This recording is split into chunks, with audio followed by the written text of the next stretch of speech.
Yes, sir. A special one from the CEO, stand coming with the spoon. And your boy, Friday the Southern Band. Charges on the beat. On the spoon to get your information. On the spoon to be part of our discussion. Spoon, spoon, spoon television. Spoon, spoon, spoon radio station. Spoon gonna tell you what is happening in Liberia. Spoon gonna tell you what is happening in Monrovia. Spoon gonna tell you what is happening in Africa. Just to spoon, you will know. If the children crying for starvation, just to spoon. You want to get a news update, brother, to spoon. You want to know what is happening in Monrovia, to spoon. Politicians want to make their decision, just to spoon. You want to know what's happening in the ministry, to spoon. To spoon. To spoon. You from Fundraising, Maryland, to spoon. To spoon. If you eat keep on congratulate my brother, to spoon. You got a spoon TV, you got a spoon radio, to spoon. To spoon. You wanna get a news update, to spoon. What? Yeah. Rastafari. Kilibamba, kilibamba, kilibamba. Kilibamba, kilibamba, kilibamba. What I want? Yes, what you got today? Yes, what you got today? And your boy, Friday the Southern Band. Charges on the beat. To get your information. On the spoon to be part of our discussion. Spoon, spoon, spoon television. Spoon, spoon, spoon radio station. Spoon gonna tell you what is happening in Liberia. Spoon gonna tell you what is happening in Monrovia. Spoon gonna tell you what is happening in Africa. Just to spoon, you will know. If the children crying for starvation, just to spoon.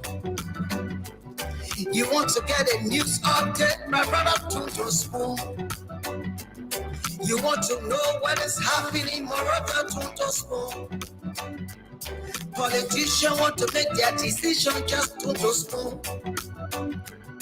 You want to know what's happening in the ministry, to spoon. To spoon. To spoon. You from Fundraising, Maryland, to spoon. To spoon.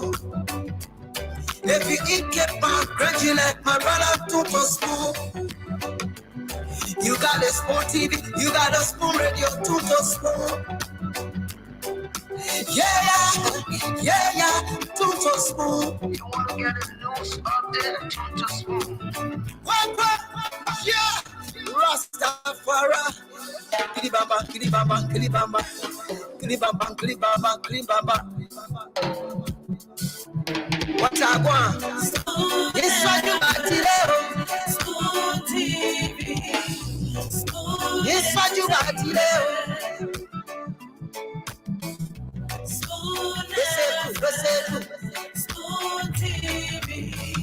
Spoon.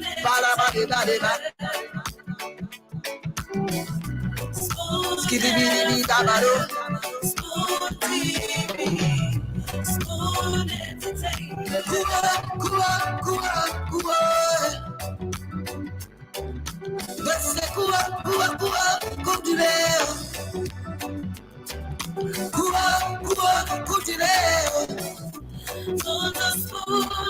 to get your information. Total school.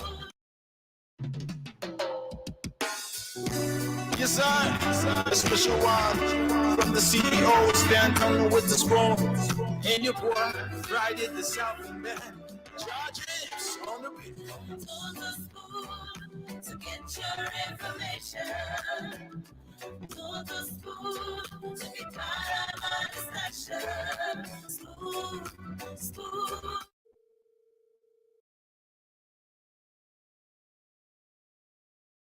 Television. School.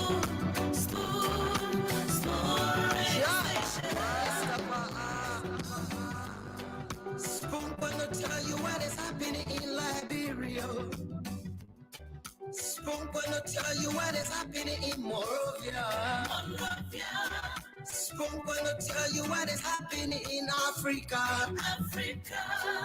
Just do to spoon you will know. If the children crying for starvation, just do to spoon. You want to get a news update, my brother, do to spoon.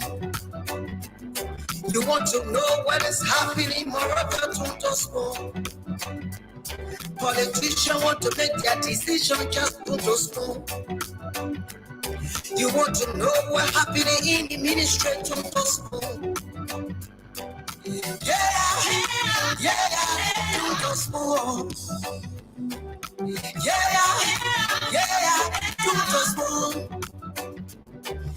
You from Fundraising, Maryland, do to spoon. Yeah, do to spoon. If you eat keep on crunchy like my brother, do to spoon. You got a spoon TV, you got a spoon radio, do to spoon. Yeah, do to spoon. You want to get a news update, do to spoon. Oh yeah, folks, what a way to welcome you again Rastafari. on this 26th day of August. And of course, today is Saturday in Monrovia with the time at 7 minutes past 8 p.m. We'd like to say welcome to another edition of the program Spoon Talk. This is Liberia's most informative program on radio and online. My name is Nelson Colette. I want to welcome all of you from across the world listening to us or watching us right now. Those of you viewing, of course, we're live on Spoon TV, we're live on Fabric TV, we're live on Super TV, and Fabric TV as well. We're also live on YouTube at Spoon Talk Live.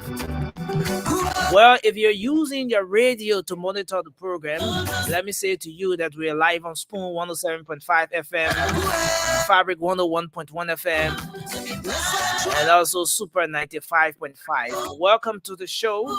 We encourage you to share the show as you come on, because this is one edition of the program you just can't afford to miss. Let me just welcome James Goode Flo now on the other hand. James, good evening.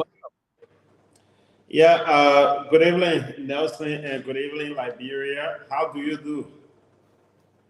I'm doing good. And I'm glad to be here again. So we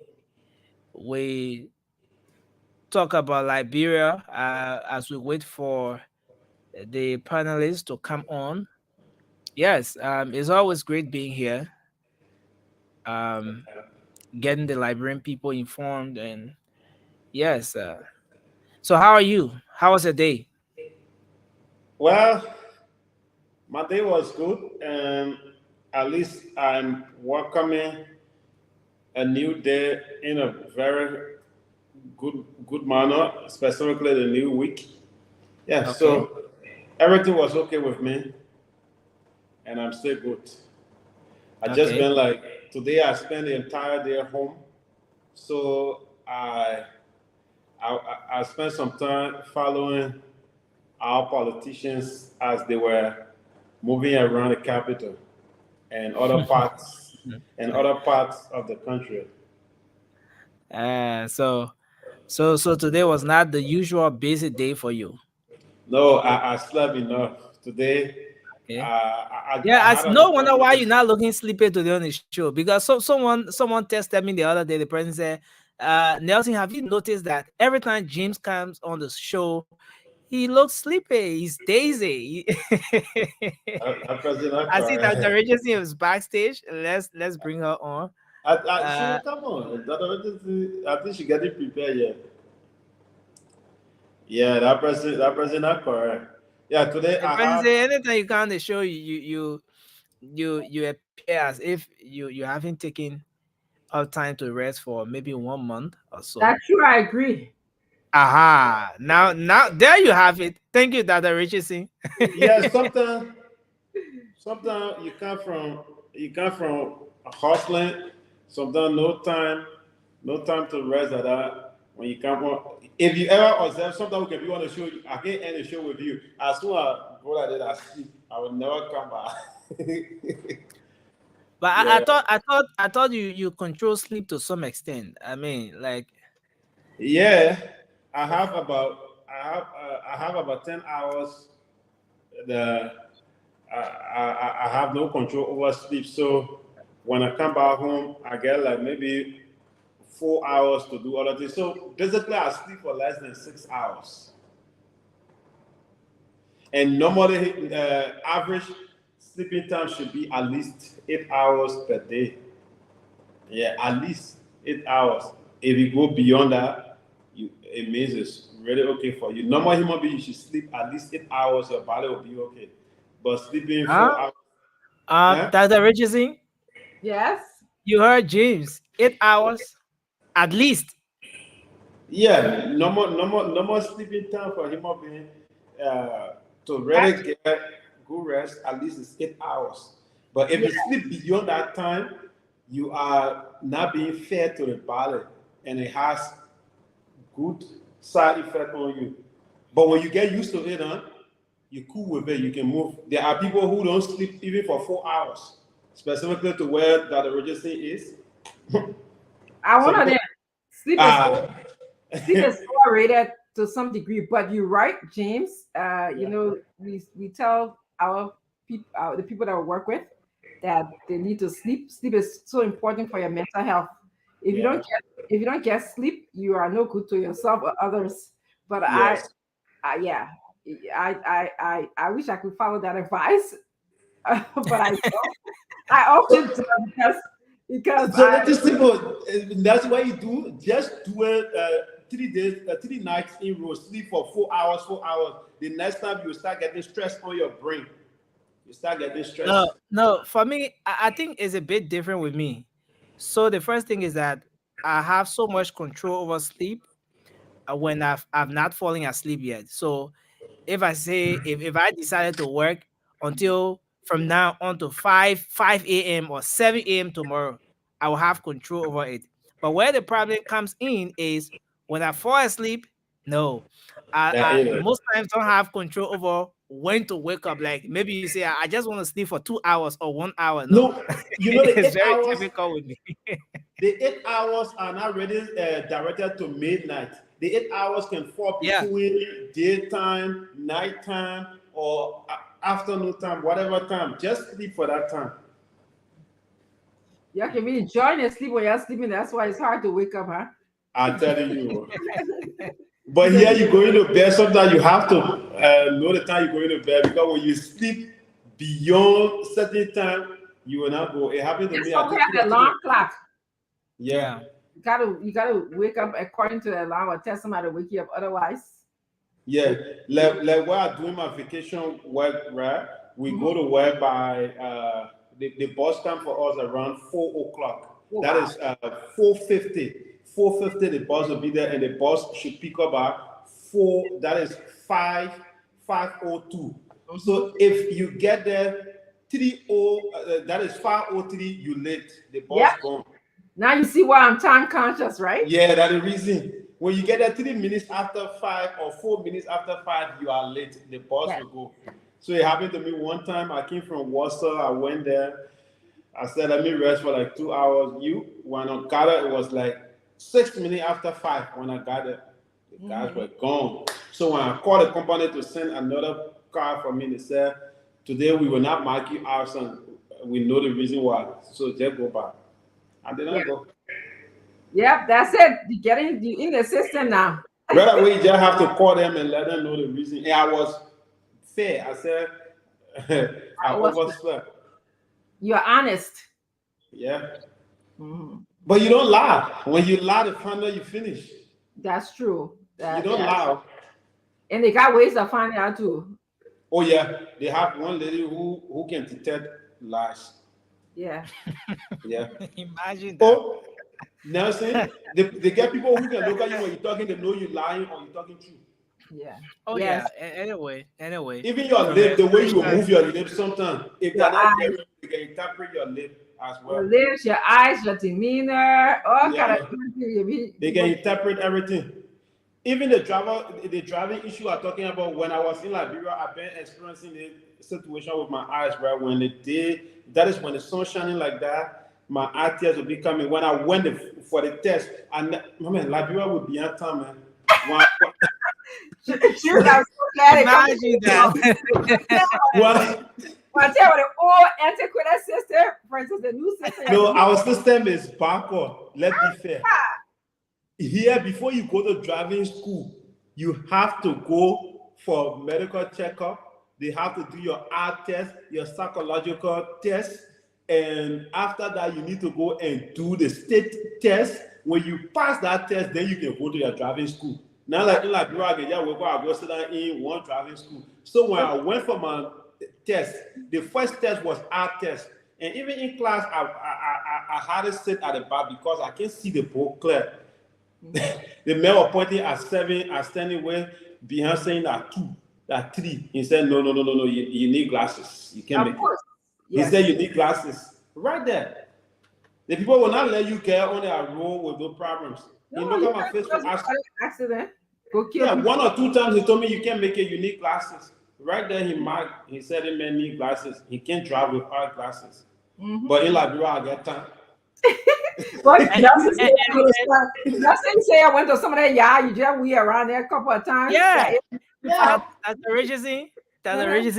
People at gyms, some of the guys are the problem in the country. Imagine I was going to driving school, Jim said, my man, That driving school you went to? going to driving school. Yeah, the man said I wasn't my time. So when the man got ready to drive, somebody just told him behind the hall on the field, told him how to drive. The man joined the road. Yeah. That the the man richest thing. That driving school they don't went to. need glasses. The he man needs still went to glasses. driving school. You go to driving school, say you went somewhere that you are just sat there in lecture, and not driving school. You did Okay. test. You did So you NSC test to pass to say you qualify. the driving school, like brother, they can just sit at that lecture. No. That's the richest thing. Even I come in, let me bring a book. I come in. Continue. So that's the richest thing. Here is how it works. Uh-huh. So if you go to the driving school, they will teach you the different road signs and all of that. Mhm. But the driving schools do not issue license. They do not issue license. So from the driving school, then you apply for your driver's license at the Ministry of Transport. There, if you did not pass through anybody, because there's a way people try to beat the system here, You can pass through where people. somebody would sit to their house and just call somebody and say, my man, I need driver's license. Before you Are know you the next, kidding me? that's how James got a license. All right. So Nelson, you see this book, right? This book is about 126 pages. Before you even go to driving school, that driving school you said you went to, you must read this. And when you read this, you see, they will give you practical tests, right, to study. All right. Yes. You see this? It's about, you see this test? Here the state test will come from. Yeah. So you have to do all. James, we just lost you. We lost your voice. Yeah. The network, huh? yeah. That's why I I'm don't late. know. Nelson, I remember I told you my 17-year-old daughter, my last birthday on Joe Code, she got her license. Yeah. So Yeah. it's tradition in our family to get the girls a car. Any one of them, that get the license. So my husband, we just got her a car, her first car. Okay. That's what we do. So we bought it in Wow. another state, but now we brought it in another state. But once you bring it into the other state, you have to get all the paperwork done in this state, even though we pay for it being processed in another state. So Mhm. that's just all part of the problem and the restrictions here. But yeah, so she's excited. Unfortunately, I can't go with her for a ride. My husband just went; he took care of that. But yeah, Wow. yep. So And yeah, I think that's good. The system is different. That's one thing I would agree with Yeah. James. So The yeah, system sorry. is very different. Yeah. People So like, register. Brad, let me just Mhm. conclude this. Like, you see this, all of these things you have to do all, and you're doing it for 8 to 10 green. When you go, like, yeah, your test will come from. They will give you tests from here. So if you do all of these things, you answer all, you may be lucky to pass. I've been reading it. At least I finished reading the book now. I on a test. So that thing you went to, you said that driving school. I can teach you driving, Nana. it was interesting. See that man? Yeah, so Dubai. I just hope that the regency. I just hope that God's studying nothing well. Not like the way you used to do your study. Wow. That kind of UL And study. Why the man will go in a few whole day. When they See the test one I time, not do the yet. man will And see everybody traffic say he's sign, studying. I get 100. All the one I do. Yeah, you better study that thing there. That else you start studying that. That was Nelson trying to tell you. I tell you, the people get system, to be frank. That's what. Yeah. Hey, man, when I tell you about sister, you have to get it fair with me. Thank you. I asked the people, I was like, but I'll be going to school while waiting for the state test. They said, no, you pay your money, but you will not go to school until you pass the state test. Maybe, but I plan to do my test maybe on the 5th or the 10th of next month. So you can get a license. Now the license, when you do that, they have something they call the PKK number. That PKK number is your travel profile, which will allow the state to get note of you. In Liberia, no driver get profile. Every driver here get profile. In Liberia, who get profile? Nelson not get profile. When Nelson cause trouble, you can't go to the system and say that Nelson. So I mean you find out to set all your example on. Yeah, some of that. So every driver should have a profile within the system. Whether you are a Tesla driver, whatever Uber driver, or private or whatever, you need to have a profile. That PKK number, you have to go to the state. So after obtaining the PKK, you do the test, you pass, then they will certificate that you are okay. After you go, when you get through with the training, you go for the road test. When you pass the road test, they issue a lesson to you. You qualify to drive any part of the world. That's awesome. Yeah. Awesome. Yeah, that's so I can even use it in Liberia, in America, or anywhere. Of course. According to Liberia's law, if I remember correctly, from what my husband told me, I think you only have 30 days to drive on foreign license before you register or do something like that. Something to the effect. Yeah, even the Liberian license, you can use it here for 30 days, 90 days rather. You can use he that drives in here for 90 Monrovia. days. Yeah, he drives in Monrovia, so he wanted to make sure that he was okay while driving. Yeah. Well, so today, I understand we're getting our guest is coming in today. Let me just let the Liberian people who are here with us. Thank you for joining us. We're talking about systemic issues. Today we're getting Dr. Ure, right? Is with us. The vice presidential candidate for Councilor Tiawa Gongolo. Yes, actually, his name is not Dr.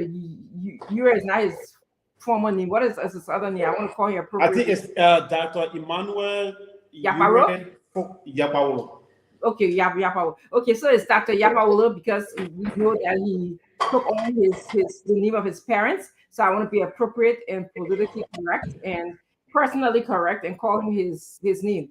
So he's going to be our guest today. We are going to ask him when he comes here to tell us a little bit of himself. Let him introduce himself to Liberian people. I'm sure some of you already know him. And then we are going to ask him questions when he gets here. I'm waiting for the other panelists to join me as well. But today's Saturday, so everybody's running around doing their errands. I'm very, very thankful that you join us today. James, should we welcome some of our people? Yeah, we can do it. Yeah, let's do that. Let's welcome our people. All right. Go ahead, James. You want to go? We'll start with you. I should welcome people. Yeah, yeah. Welcome some of our people then. All right. Okay. Let me say welcome to you, Isaac O. Jones. He says, I'm watching from Johnsonville. Their names are going faster. Patrick Spencer Beamer. He says, hi. Peter Topa, Where is the choice for you, not the Liberian people? That is what he's saying. G. Martin Topa, he said, I'm watching from what? Cedar Rabba, what? I don't know that place name, I beg you. David Flomo, he says, I'm watching from North Carolina. Edwin Freeman, he says, hi, welcome, Edwin. Moses Kamara, welcome. Tyrese, your name gone. I did not see your last name. Okay, Buster Wilson, welcome. He says, hi, Spoon family. Day. Wow, I'm my first time seeing the other name. Day Tule. Welcome, Day Tule. It says, welcome to Spoon FM and thanks for the station to be open. Kafumba, your name go on. Let me get your last name. Kafumba K. Kamara. Welcome. He says, I'm watching from Colombia. We say Joseph Walker. Oh, Joseph Walker. I hope that JNB. Welcome, Joseph Walker. He says JNB is the best. How you not say JNB is the best? How can a Joseph Walker says that Joia is the best? It's not possible. Charles, welcome. He says I'm watching from Lackham, Maryland. GNB all the way. Yep, be careful before you get high blood pressure after October 10. My father can kill you. Ansu Dollar. Ansu Dukle, welcome. He says, hi, my Spoon family. Gabriel Hurish. You wanted to say Gurish, huh? Your new Amola, my papa, new Gurish. Welcome. He says, Gabriel Gurish sending love to all Liberians. Yeah, we're sending you love too, now, Papa. Thank you there. Alfred Topa, it says, I wish to hear from Mr. Yapaulo today. Mr. Yapaulo has my traditional name. As a man in Liberia, specifically the Loma tradition, when you go in the process society and come back, those are the names you get. Yapaulo. That man, he's not just an ordinary man. Yeah, in Lofa, I'm known as Yapaulo, specifically in Gisboiga or Fisible. They will tell you Yapaulo Wednesday. Every man should has at least two names. I mean, I love fire. No, I just tell you. You know, some of you guys were born in the city, so you don't know tradition. When we see traditional names, we know. Morris Harrison. He said, James, that's enough names calling. Okay, thank you. That's somebody take it.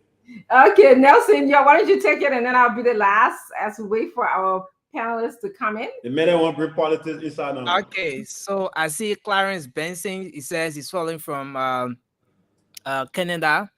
I see Ambassador Elijah B. Allison. He says he's following from Yekepat, Nimba County. He says JMB is the very best. Charles says nobody told me that Good Day is supporting. In fact, somebody told me that Good Day is supporting President George Weah. That's what he says. He says James is a sedition. J. Melvin Talley says he's watching from Istanbul, Turkey. Thanks for joining us, James. I see Ruth Pade. Ruth Pade is following. I see Yeke Kolubason. Yeke Kolubason's right. He says Rescue 1. I see Alexander Reeves. Alexander B. Reeves. Eugene Grams. Johnson Mepele. And yes, so I see Morris Dolly as well. Says he's following. He says watching from Monrovia. Bonjour. George Moore says thanks for the good works, and it's moving so fast. I think I will take this last person here. Adama Thompson. Adama B. Thompson says watching from Kentucky, USA. Yes, I think I'll stop there for now, Dr. Richardson. Okay, I'm gonna try to call the names here. I hope that it doesn't go too fast on me. I know you stopped at James Cully. James Cully is from Philadelphia. Hawa Okan, she says UP's all the way. Lawrence Yan Yine, he says it's gonna be good to hear from Dr. Yapawolo. Adolfo Kichi is also watching. I'm sorry, Adolfo, I didn't pronounce your last name right. I know that, but I apologize. You from Brentmore, Pennsylvania, USA. Peter Tukpa is also watching. Daniel Colley is watching from GS Europeans. We are always like from people in Liberia watching. Thank goodness we got the radio back on so you guys can now use your data. You can listen to the radio. Edwin Hubbard is watching as well. UJJ Ware, he says hi, my beautiful family. Hello to you. I hope you're having a great Saturday. Charles is here. Thomas Mulba is also watching from 72nd area. He says JNB is the best. Samir Kalon is also watching. Thank you for joining us. Jerush Shore Kali is also here from the city of brotherly love and sisterly affection. That will be Philadelphia. Thank you for joining us. Franklin Yaba is here. He said, Nelson, please call me. Nelson, you got a message here. Patrina White is also here. She's watching from Dallas, Texas. Thank you for joining us. You know what? Dallas always remind me about that long time show that we had. I used to watch it like Bureau's Dallas. I don't know if you guys are too young to remember that show. But I'm sure it had a character called JR in it and Bobby and all of those people, but it was kind of like a soap opera. It used to come on TV in Liberia.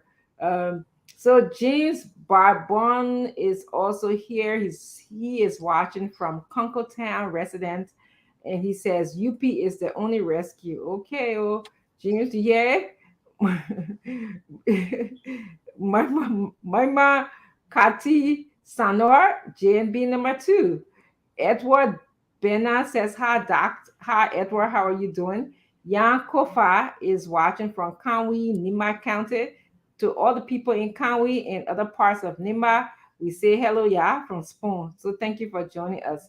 Sion Pin Wele is from Parker Pin area. Thank you for joining us. And Adolfo says, hi, hello, doctor. I like your smile. Thank you very much for the compliment. Gulai King says JNB all the way. And Mara Sano is also here watching from Salaye, Lufa County. James, you know what that place is? Salaye? You know what that place is? Anyway, James looked like he on the phone. T. Chris. I said yes. You passed Salaye before reaching Zozo and subsequently my hometown, Fisible. And we got Salaye in Bon County too? No, Salaye is in Lofa. No, I ask you, don't we have Salaye in Bon County too? No. I forgotten the town name that is in. There's a town that sounds very similar. Yeah, it sounds like that, but it's not Salaye. Mm-hmm. Sonaye, I don't know. Yeah, something like that. Something like that. Something I just remember seeing that name sound very similar. T. Chris Collins is from Minnesota watching. Thank you, T. Chris Collins. Michael Seward is watching us. He says, hello, good day. And Nelson, he's asking for where is Mr. Yapawolo. He's coming as soon as he gets in the studio. We are going to bring him and he's going to talk to us. We're going to have a fascinating conversation with him today. A fascinating the place is called Sonaye. Sonaye, okay. Sonaye. Yeah, that's what I thought I remember. I'm glad that you made the distinction, James, because I always thought it was Salaye instead of Sonaye. Yeah. Frederick T. Kobe is watching. Edward Bena is watching. He said, hi, Doc. Hi, Edward. How are you? Favorite D. Binta is watching. Rescue 1. Joel Torres Zuka is watching. To be removed. Michael Gay is also watching. He said, hello, Spoon family. I'm watching from Johnsonville. Johnsonville is on the rise. It's developing very fast. It used to be a bush country. We're back. We're in Echo, guys. We're back in years, yesteryear. But now everybody's building is developing. It's almost like martial era to me. Um, yeah, comes Mr. Jerry. Welcome, Mr. Jerry. It's good to have you here this Saturday. Thank you for joining us. We're just going to need maybe 2 people, and I'm going to ask you to take it over. We're waiting for Mr. Yapa Bolo to come. Nelson, can you please be watching it back for me, because sometimes I don't pay attention to that, so you can bring people in. I don't want our guests sitting in the back too long. Michael Gay is here. Michael is watching from Johnsonville. I said that before. Emmanuel Mahi Coleman is also following. Samuel G. Sarabasa. That's an interesting name. I like it. Samuel G. Sarabasa is here. Oh, James, I'll let you read out a message there. I only like to deliver good, positive messages. Jackson Sherman is also here. He's watching from Dry Rice Market. They got something called Dry Rice Market. Making me hungry. Brownsville. He said JNB all the way. How they got that place called Dry Rice Market? It didn't say Yeah, it's somewhere in Bartnesville, going to Bartnesville Estate. Mm-hmm. Yeah, But they have a small market there, and that place I've been there for some time. It's right in You the know, curve. so yeah, But my thing is, you know how they name different places after different things, like Soul Clinic area, like Mhm. factory area. So they can sell Dry Market things there. Yeah, so usually when you have a new community opening, and they have a small market, it's not like very big area, but a small market where they can just go and grab few things, you know they'll usually refer to those places as dry rest market. Then Oh, the big markets are yeah, so that's how most of those markets are called dry rest. Like you have St. Paul Bridge, that's in the St. Paul Bridge area, there's another dry rest market there. And you have, I know of 3 different dry rest markets across, within Monrovia and its environs. And that's how they come up with those names. When it's just a small market, and that's how most of those places started. Yeah. yeah. Thank you. Mr. Jero, can you please welcome some of our guests by calling their names? I stopped at Jackson Sherman at Jar Rice Market. So can you take it away from me? Okay, thank you very much. And how you doing? Good day, and Nelson. Thank you for Yes. being here as well, always. Let me do this quickly for recent done. Say Dr. Richardson. We have Salala in Bon County. The recent done continues. No, I'm going to pass that one. It says, the Mamon D. Bobber says, I'm watching from Soul Clinic community, Joe Myers. Your cognitive abilities are in tight, and you are speaking that grammar like that, doctor. Are you kidding me? Are you kidding me? These guys say all kinds of stuff, but let me go down to Kaipa. Yamasa Gibson won't be late today. No, I'm here already, buddy. Jay Franklin Environment says, where is Stanton and the other guys? Well, I think you need to call them. They will come. Samuel Tidi Foko says, I'm Samuel Tidi Foko watching from Bartnesville, Bend and Star. I know that. I had a friend there before. I used to visit that place more than 3 times in the weekend. Edward really says, good evening, JMB all the way.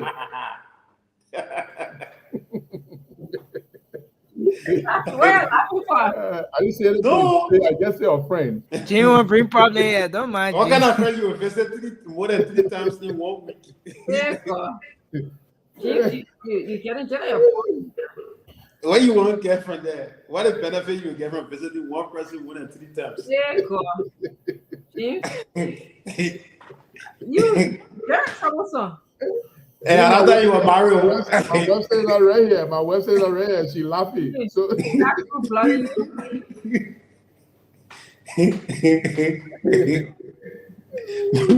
Now you brought your own trouble. Oh with his stumble. It's sausages. Hi, Mr. Jeru. How are you doing? Thank you for joining us. Don't mind these guys, okay? But he said he used to visit a friend there 3 times, more than 3 times in one week. Your center, you that rub off on Jim. Oh, he begging you. The people are so begging. Jesus. I don't want. Let's try to show you what's on your mind, Mr. Jerry. Let's see what's on your mind. Oh my God, this boy. He boys in a situation he can't handle. Yes.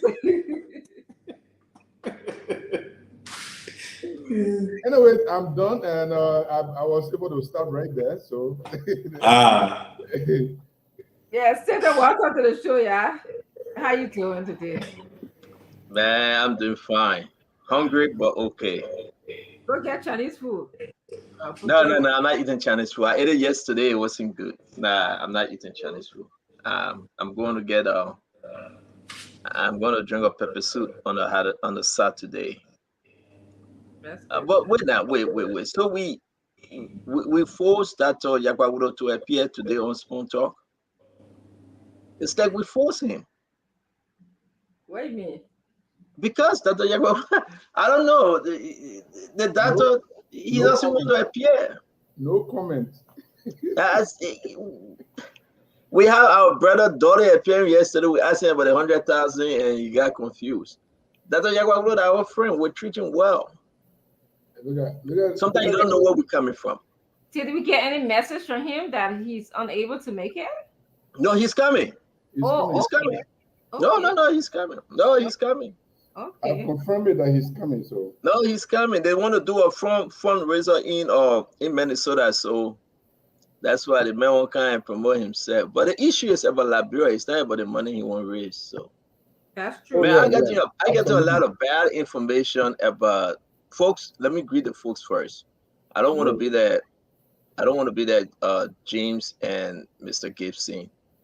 So let's say hi to Abdullah Dukley, Recent Dunn, Frankly Yaba, Micaiah, greetings to you. We want to say hi to Romeo Moba. Let's just greet Joseph Boakai. Oh, Joseph Boakai, somebody get us that name? Or that's original Joseph Boakai, I don't know. Alfred, greetings to you. Alfred Collins, greetings to you. Amos, Lukido, Clarence. You may not like this, Brother Gibson. Things just not looking good for George Manawea. You all right? No. Things just not looking good for George Manawea. I waited for the guys to come for me to put all the videos and everything. James, don't tell me that you made a mistake, you didn't upload them. I sent it to you personally. If you choose not to upload them, it means that you're a sedition and you are protecting CDC. James, good day. James got a haircut today. Oh. What? Look at James. James, you want to tell your hair small? Let me see. James got a fresh haircut. You see? But Gibson, the man get a fresh haircut and you're attacking. You allow the man to attack you. Gibson attack you are muted, Gibson. You are muted. He's still apologizing in there. I'm still begging on this side, but you know, you didn't ask me what trouble. Look, I'm gonna attack this, so I don't want to go close to Jim before Jim.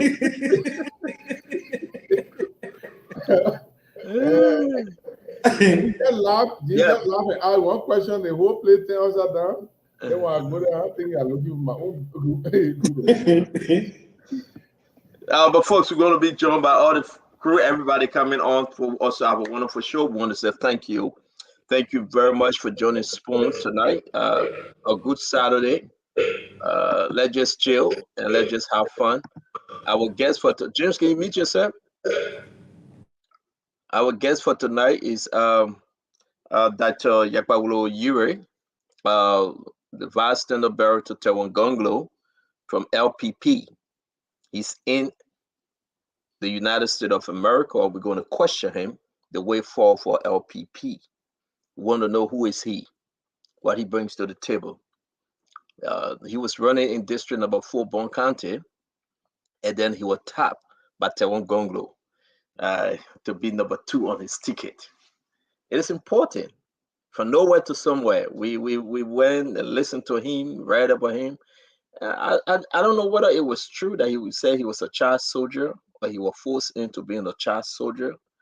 I don't know whether it was true that at the age of 14 he started school, and from 1995 to 2000. We're going to ask him all these questions. We got a lot of different clips on him. We want to know exactly what he talked about achieving 2 master degree. I didn't hear him saying that he received a doctoral degree, but we're going to ask him what make him so. Can he deliver Liberia? Can he and Gonglo deliver Liberia? These are some of the questions, and we're going to open the phone lines for you to ask your question, folks. You got to ask your question. You got to talk to him. We want you to talk to him. We want you to ask Dr. Yapaglo a question. It is important. The son of the soul, Bon County. We also have information that today Nathaniel followed McGill, and the man that always beat on Nathaniel McGill, Senator Nukwe, they had a peace summit that was done by Chief Zanza. What's his name? Zanza, right?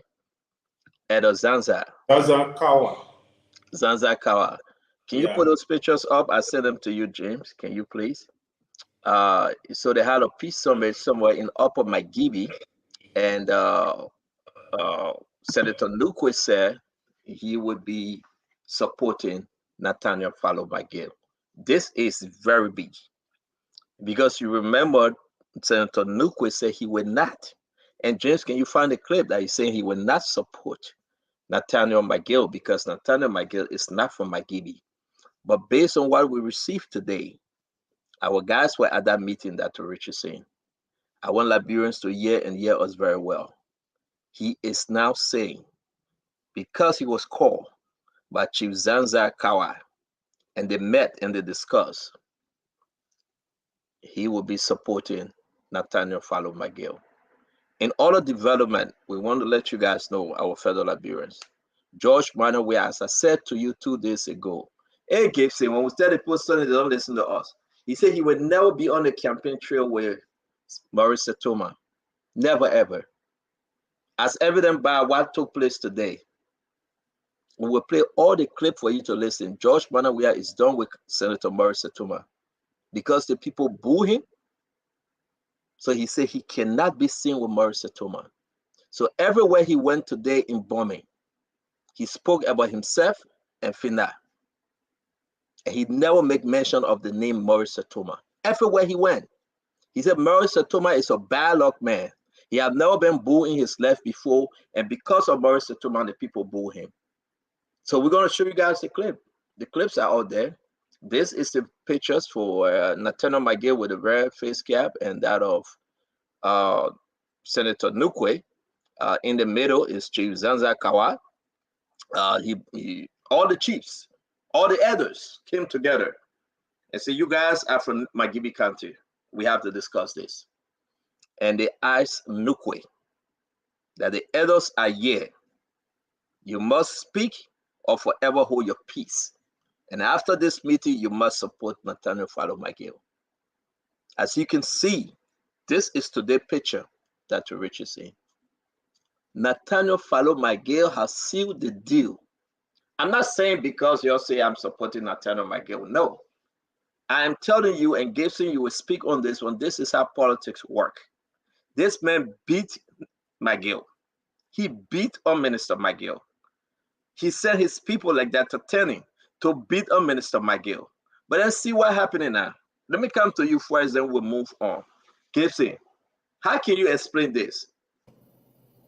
In politics nowadays in Liberia, I don't know if these people actually, sometimes they say what they do or they do what they say. This truce is heavily financed by McGill. I can tell you for sure.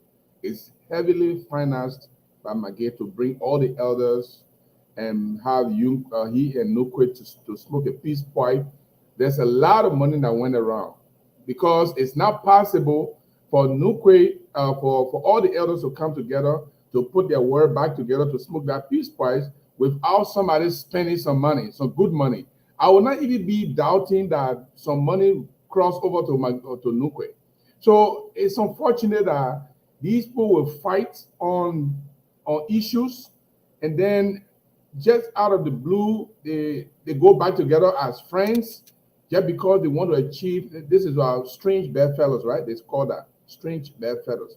But I always maintain Magay is the worst person to contest in Magibi County.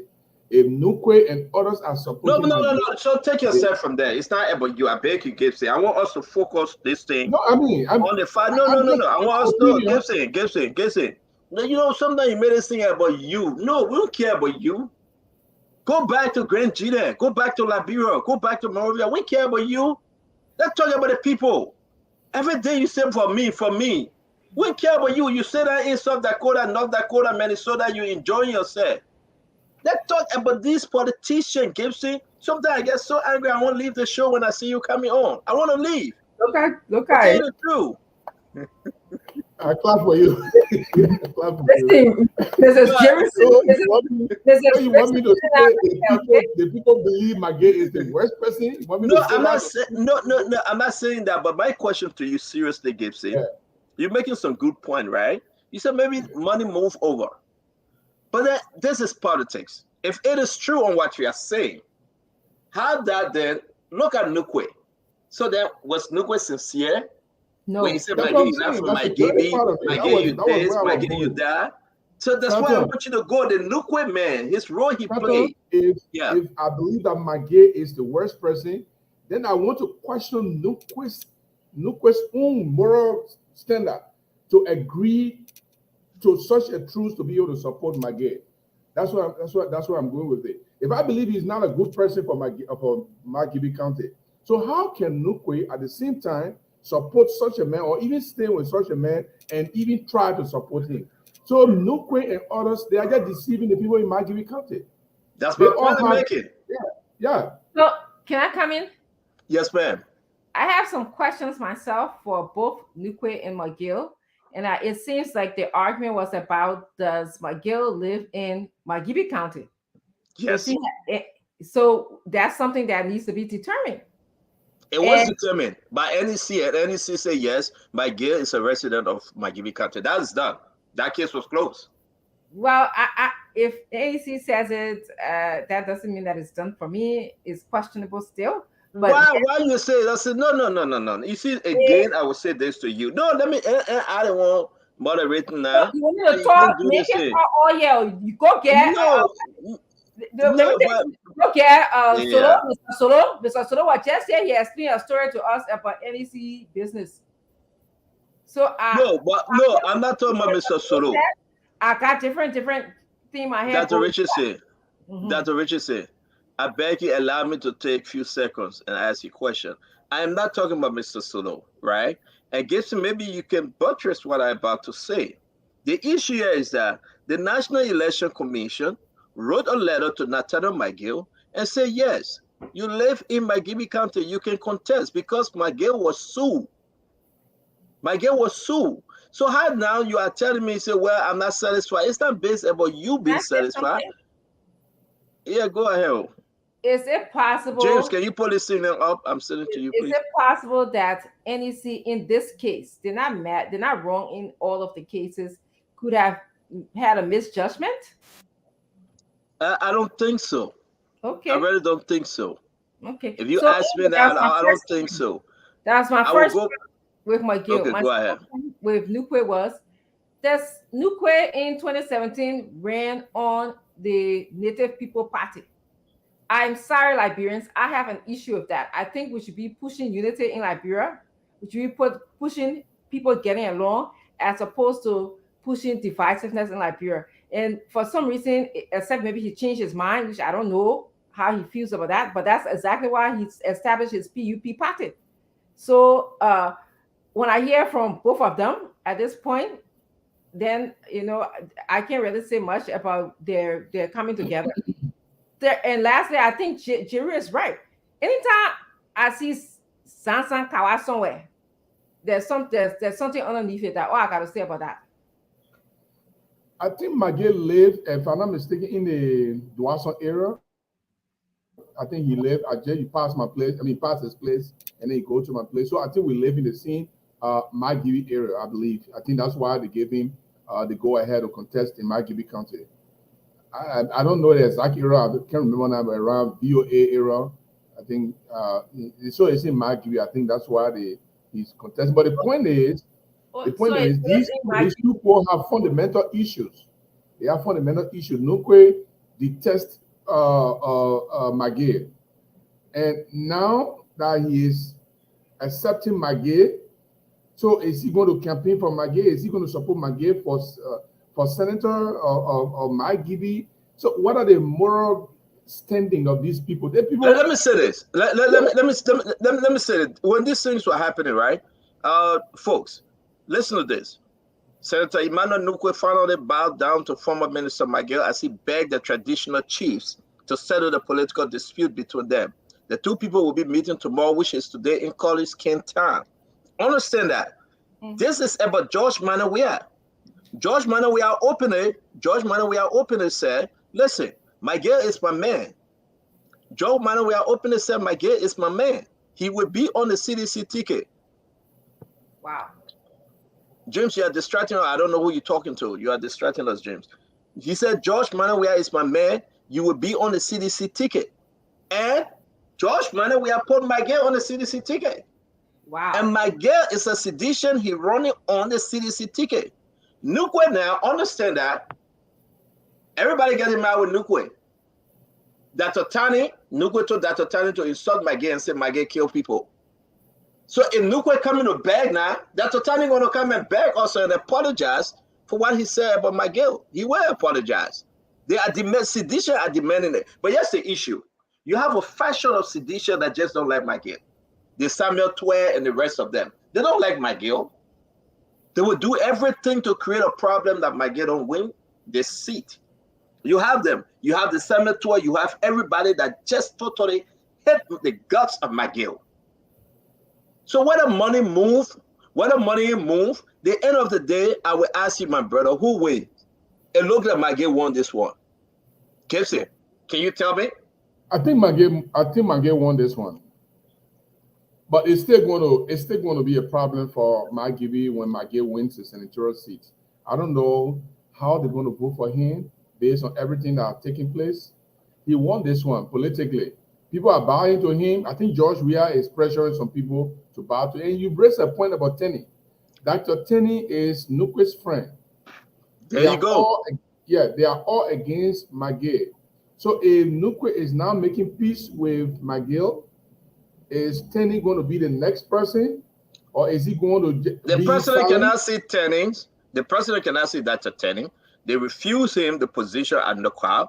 Tenney got mad and said because of Miguel, he didn't get the job as president for NOCA. They gave it to Samara, what you call the girl name? They give it, what's the girl name, man? Safwan Gray. They give it to her. Because he didn't like the whole system. That's why he used to beat on George Manawia. Tell, guess what? Samuel Twer pulling the side against small thing and make him happy. You remember when he appeared on Spoon Talk? He destroyed George Manawia.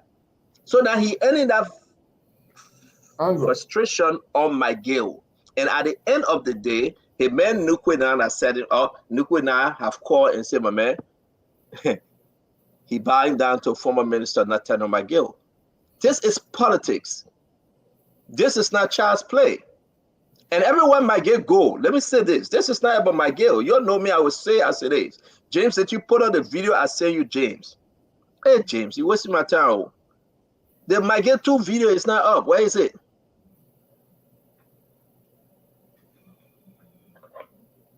James, you can't say your LDC. You can't say your LDC gone because you're in Europe. Yeah, man. The man will say LDC gone. You wait in Europe, you say LDC gone, and we see him. Come on, man.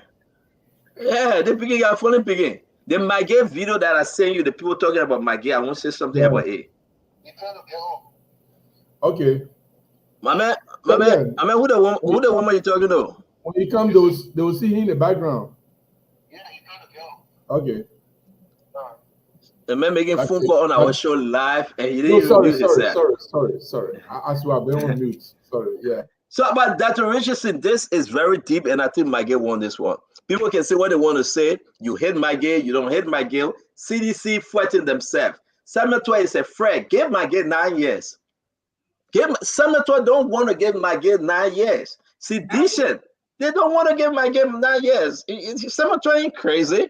He talking about Miguel here in Washington, D.C. They censure Miguel. James is not up yet, man. They talk about Miguel, they censure Miguel, and Samuel is happy. Samuel said all the guys there for are. Miguel. It's going to be a big win for Miguel. If Miguel wins, he will win. Yeah. But this is what I'm afraid of, though. While we wait for the data to come, I'm afraid of this, right, Gibson? And maybe you can take a chips on it. The issue with Miguel, Samuel there again, they're going to push somebody to sue Miguel, and they want to treat Miguel the Brian Samuka. I'm so afraid. If George Manuel we are lose in this election, they're going to push Joseph Yima Boyka or whosoever win to go after Miguel. And they will say that Miguel will not be seated. The same thing they did to former Defense Minister Samuka. I see it coming. Wow. I see it coming. Seriously. On the basis of the Magnitsky sanction, yes. Right? Because for a government to work freely with the American or new government, right? The American will demand persecution on these guys there. And who's doing this thing? Go ahead, Dr. Richard. I love to be fair here. Talk to me, Doctor. And this is what my fear is. I want to make a disclaimer. I believe that Miguel personally is a nice person, but professionally, I don't think that he needs to be in government or running for any position right now. First of all, he's on the Magnitsky I disagree with you. That's fine, Stanton. I'm open to anybody disagreeing with me. That's okay. This is why we have phone talk. We can disagree with each other openly. So the thing about it is this man. Oh, I'm sorry to cut you. I see the data in the back right now. So finish and I'll bring him on. So the thing about it is that he has questionable character, questionable background. And did not come in. And he shouldn't be running. And then Nukwe, as I told you what my reservation is about him, is like, he practiced divisiveness. So these two people, and I also want to remember, the last election, Nukwe was serving as vice president for Waka. Now he jumped to CDC. Okay? Nukwe all over the map. He want to eat. Exactly. So is he in the interest of the Liberian people? That's the question. Correct. And you are quite correct. But this thing about the Magnitsky Act, I would say this though. We heard the man say on OK FM. They are not there to stop people from participating in the election. It's up to Liberia. So the whole thing about the Magnitsky Act is confusing. So there will be no way you tell Miguel say do not participate. There is nothing in the Magnitsky Act to say Miguel shouldn't. Let the Liberian people make that decision. And that's a very strong argument. Though Mr. Cummings brought in sanction on Miguel, but I think they told Mr. Cummings said we cannot stop Miguel from running. I knew you were going to come there. No. Listen. Let me bring in Dr. Emmanuel K. Ewing. Before you bring Dr. Yapaula, I just wanted to say, the American people, they're funny people. They will openly tell you publicly, we can't stop you from running. You guys as a sovereign country. And Iraq was a sovereign country. They still went to Iraq. I agree, but the data is in the back. We cannot hold on too much. Ladies and gentlemen, our guest tonight is Dr. Emmanuel K. Ure Yakpawulo. Okay? The son of Bomi County, the son of Liberia. The real true Emmanuel K. Ure Yakpawulo. The man with 2 master's degree or doctorate degree. This man represent number 2, Tewon Gonglo, number 1. This man from Liberia People's Party, the LPP. This man said he would transform with the help, a little help, John Tewon Se Gonglo to transform Liberia in every way possible. The man said, I know how to suffer. The man said, I suffer at the age of 14. I went to school. I started school. And I'll leave the man to explain his own story. But I'm here today to present to you, all of our many followers, home and abroad, the Dr. Emmanuel K. Ure Yakwaglo. Dr. Yakwaglo, welcome to the Spoon Talk. It's good to have you. We've been waiting for this day forever.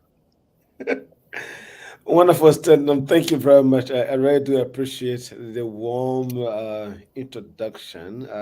I'm happy to be on the show. I'm a follower of the show. I follow the show whenever I have the time, even if I cannot watch it live. Sometimes I take my own time and I follow the discussion. So most of the time, and this is good. I like the way the show is set up for people to come and articulate their views.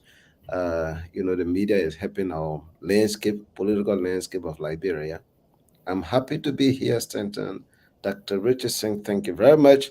Of course, my own brother Jerome. Nice to be here with all of you this Yeah, evening. hello. Jero, please mute yourself. Please mute yourself, Jero. Go ahead, sir. I'm sorry. Oh yes, I think I was just greeting on all of you people on the show at the same time, sending greeting to all Liberians who are listening in Liberia and around the world. Um, I'm happy to be here. Let us discuss who am I, your questions, what we plan to do for Liberia. So we are here to do that. We participated in three of the debate. The fourth one we were not there. But if you monitor the debate, you know that we performed really well in terms of articulating the function of the vice presidency and what we were doing in Liberia. So thank you. Thank you very much, that Yakwaglo. Again, I would say to you, thank you very much for recognizing Dr. Richardson, your own brother and friend, Jerome Gibson. Uh, Stanton will be joined by Fadika Eugene Lamin Fagon, former Deputy Minister of Information, Prince Maxwell, who represent Lino, Dr. Clarence Moluba Party. Will be bringing also in Mepe Gono, who represent the tag team for Unity Party, Mo Ali, the Secretary General from Unity Party. It's going to be a big program tonight, but we're glad to have you. For me, I've been waiting for you. I've been praying for this day. I say, oh Lord, help me to be good and keep me from sin when Dr. Yakpaglu appear. I don't know why. I really don't know why, but it's good to have you. Now, you have introduced yourself. We want to give you a chance. 2 minutes. Tell us your mission in this United States, and we'll come in with our question. Uh, yes, so I think the mission here is basically to mobilize our supporters to do some fundraising, of course, to help with our campaign in Liberia. That's what we are on, and we're very grateful to Joe Marenberg here, Dr. Kamara, and the rest of the people across the United States to put this together, to come to interact with them, mobilize them, encourage them in a way that the campaign is heated right now. So we need some finances to be able to help us. And since we came, we're seeing a lot of improvement. People are coming, people are donating dollar, two here and there. So we are in a very high gear. That's the purpose of my mission here. Interact with the diaspora Liberian community and then ask for help. And people are coming forth helping. I think that's the reason why I'm here for the next week and a half. And I'll get back to my leader who today, oh man, he's so strong. He been in the street from one corner to another. Because the Congo is really, really strong. He physically fit and mentally fit for this job. He's ready. And Liberia is ready for transformation that has been lacking for so many years. But that's the mission here. I'm sorry. Thank you very much. Can you tell us this fundraiser? I know we just received the flyer. I'm trying to upload it. We love to do this for the presidential and vice presidential candidates. We want to talk about this, where it's going to happen, what are you guys seeking, and give you a chance to expand on it a little bit. And then we will come in. I'm seeing you said 2023, Gunglo, your picture, and Gunglo picture. Let's wait for the producer to put up the picture. But you can go ahead, tell us a little bit. Where would this program be? And talk to us about the program, please. Yeah, so for those who are in the Minnesota area, that's somewhere on Broken Park. Let me see what I can get that address correctly. But here it's taking place today around 5 o'clock Central Time. That's today here. We have another one coming up actually in that will be next Saturday. That will be in Philadelphia. We'll be up there as well. That in the venue is they been organized. But today is at 5 o'clock. So this is the address. Let me make sure and get that right with his flyer. So that's 2929 Brookdale Drive, Brooklyn Park, Minnesota 55444. I mean, right after the show, I'll be going there and to greet people. So that's taking place today here in Minneapolis. And then next week, Saturday, we'll be somewhere in Philadelphia. In between, we'll be in Wisconsin, where we're meeting a lot of other folks in Wisconsin, in the Milwaukee, Madison area, but also meet up with some sort of some partners from the university I graduated from and the rest of it. Yeah. All right, so we just got this. We just got this, folks. As you can see, come This meet one with is Dr. this one Emmanuel. this is one that taking place in Philadelphia, not the one today. The one that This today is different. so Is it this is the September 2nd? Philadelphia own. Yes, so this is the Philadelphia own. They try to get you the they get you the one that you are talking about taking place right now in the next couple of hours, or probably say 5 o'clock Minnesota time. That would be this one. Again, I'm sorry, our producer, they are trying to catch up with you. You talking about this one, correct? Uh-huh. Yes, that's the one for today. Oh, that's the one for today. So now, John LPP and Tim Gonglo, Minnesota fundraiser, Saturday, August 26, 2023, in the Twin Cities. Ticket out of state $50. Ticket in state $20. T-shirt Milton out of state $35. 5 p.m. to 10 p.m. Minnesota time. They are 1 hour different. Dr. Emmanuel K. Yue Yakpaglo will be present. Dress code for Friday. T-shirt $20. T-shirt on sale now. Right. Let's talk to us. You guys looking for money? The Ganglo team, your team looking for money. How important this is for the party? I think it's extremely important. And I was speaking to folks here in Minnesota last night. We had a town hall style meeting. And somebody asked the question, the same question. And I told them this, and I want to tell all of our listeners why this is important.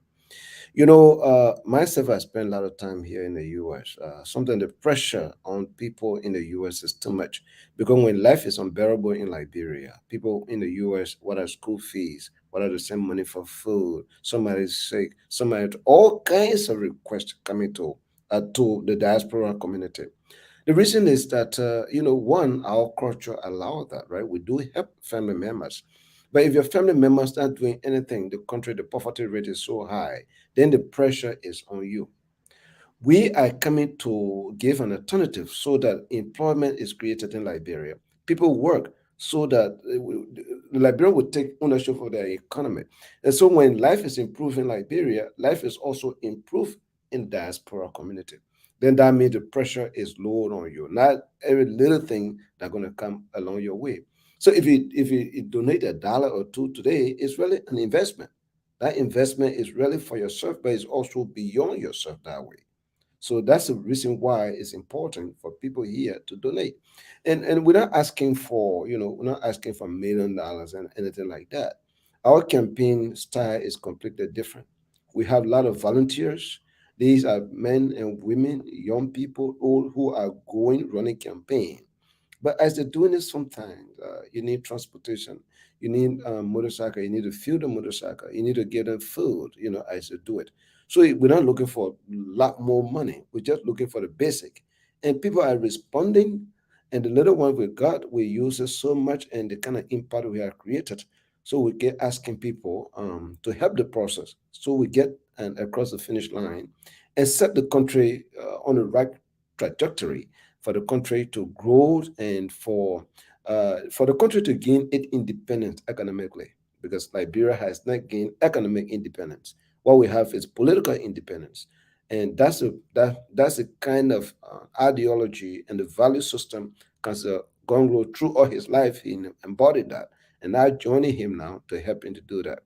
So if you give us a dollar or two, it's very very useful for the country, for yourself, quite frankly, and for the future of Liberia.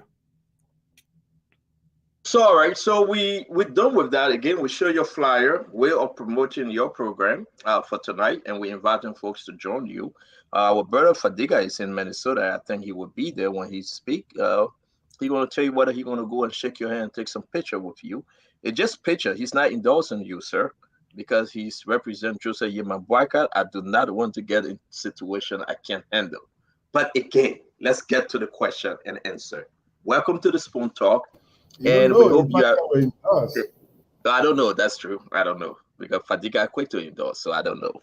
But I want to say thank you for joining us, sir. My first question to you, which is so important right now, this thing about Liberia, America. You are now been tapped to represent Liberia, the number two man. You will be if God bless Tewon Gonglo and you to win this election. Are you a United States citizen? I am not a United States citizen. Thank you very much. My next question to you. We heard you, and there will be two questions going around on another network, and we got to recognize that KMTV in Minnesota. You were saying about child soldier and coming to your high school when you got into school. A lot of folks reach out to me and they say, "Can you ask Dr. Yapaulo exactly what he meant?" We'll give you the chance to clarify, but let me play the clip when you were uh, Thank you on KM. this afternoon. I come from a humble background, and my story, as I've been told around the world, and in Liberia, it resonates with a lot of people. So I was born in a small village called Gomu, that's in Zota, near the Guinea border in Bon County. Did not have access to school. No school was in the village. My mother passed away when I was just 2 years old. So that continued until 1989. I wanted to go to school. My father had promised to send me to a nearby town called Jowa to go to school, but yet the Civil War started in 1989. So 1990, I did not have the opportunity to go to school. Lived on the farm, conscripted as a child soldier almost two, three different times, but all the times ran away because I and my brothers did not want to be fighters. But it continued until 1994. Finally, the Ulimo Kuruma War took off in our village. We went to Guinea. In 1994, there I wanted to go to school. I wanted to stay with my sister. She was getting ready to send me to a friend's school. Then she passed away from a very short illness. Then that dream died. I have to move to the other refugee camp. This was in 1995. Still, I wanted to go to school. I told my father. He said I was too old. He sent me to learn blacksmith. I went to the blacksmith shop. I spent in about 3.5 weeks. Then I left. I still said I wanted to go to school. Anyway, to fast forward the story, I started school at the age of almost 14. But by 2005, that's in 1995 when I started, by 2005, I graduated from high school in Lemela as a student council president, as a Thank you. Thank you very much, and thanks to KMTV while we share this. My two questions, sir. One, were you a child soldier? no, I was not a child soldier. When I say that we were conscripted, it means that the rebels came into the town and tried to get us into the rebel, right? But we knew the terrain, and so we run away almost three different times. But did not join and did not carry arms. We knew the terrain, we had ourselves. So I didn't join the forces. I was never a child soldier. But there was an attempt to recruit me into a child soldiership, if you will. And each of the time we ran away. Thank you very much. Let's talk about your high school. My second question, we'll move to Dr. Richie C and the guys. At what age, what year you started school? And let's do the math. Can you clarify for Liberians listen tonight? When you explain about your education, a lot of folks reaching out to me, they were kind of confused. What year, what age you begin primary school? Okay, I born 1981 in December. I started school in September 1995. If you do the calculation, that's about 13 years, 8 months. When I say almost 14 years, that's what it means. I started school for the first time in September 1995 in the Beta refugee camp. I was born December 1981. Okay, all right. I think that is very clear. So you were born 1981, you started school 1995. I just want to say at the time I was getting out of high school, you were just jumping in. And then you have received all these many, many degrees. We want to say thank you for that clarification. And folks that listen to you, they are listening now. And I think that is very important for us to clarify whether you serve as child soldier and your birth date and that of the schooling. Thank you. We put that aside. I'm going to turn you over to Dr. Richardson for her two questions, and we're going to go in the cycle. Thank you very much, sir. Dr. Richardson? Yeah. Hello, Dr. Yapaolo. It's good to have you on Spoon. Wonderful. Yeah. So, I want you to tell us a little bit about your experience with starting school at age 14. I believe that it has some implications for many in Liberians, in Liberia right now, who uh, tend to start school late. So I think like the clip that Stanton played, you heard me explaining that, you know, 1981, but 1989, and telling my father I wanted to go to school. And he promised to send me to school in a nearby town called Jawar. And but the war started, so that didn't happen until 1994. We finally went to Guinea.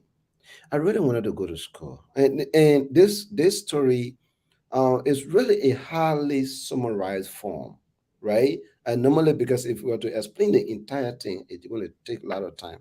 I'm writing a book, and the details will be in the book. But it's really the desire. Even my name, my name. I know tonight you asked me about the name of the Uredi. About we explain all that tonight. But the Emmanuel name, where's the Emmanuel name come from? My birth name is Kwakaba Impele. When you say Kwakaba Impele, it means let us be here. Okay. The name Emmanuel, I gave myself that name because one of our uncles came to the village in 1990 from the Firestone area. John was a pastor in the one of the AGM's churches. He the one taught us Christianity, and he told us the name Emmanuel means God's will with us. And I gave myself the name because I want a quote unquote queen name. All right. And then, into the refugee camp that's in Yomu, where I told my sister Gopu I wanted to go to school.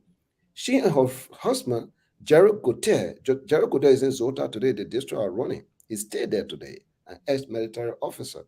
Um, they agreed to send me to a French school because it seemed to be the war in Liberia was not any. I got sick. I still have the mark on me. Today I went on an operation that time. But then right after that, when they were getting prepared, this is the time Sister Gopu got sick. We heard that she was poisoned. She got sick in about 2 weeks' time. She died. Okay, so I left nobody to stay with in a refugee camp. I moved back to the better refugee camp, and there again I continued to tell my father about school. At some point, he even told me that, okay, you're too old, and the blacksmith, the man who taught me blacksmith, he's in a town called Shambhala. And name is Small. Small is still there. He's still doing blacksmith today. And I have some recent picture of him. I went to the blacksmith shop and took some pictures there with him. He stayed there. He taught me how to make colors and whole about 3.5 weeks. And I left and went back to the camp as stays. I want to go to school. My father said the war destroyed all of my properties in Liberia. School here free. When we get to Liberia, how are you going to manage? And I clearly remember telling that God will provide. So that has started the whole school. And elementary was double promotion, and the rest of it. The war ended in 1997, and the family crossed back to Liberia. At this point, I was even staying with the principal of our school. His name is Bobby Johnson and his wife Gopu Johnson. They are in Monrovia today. I live with them. So when the family crossed back to Liberia in 1997, I crossed to Liberia.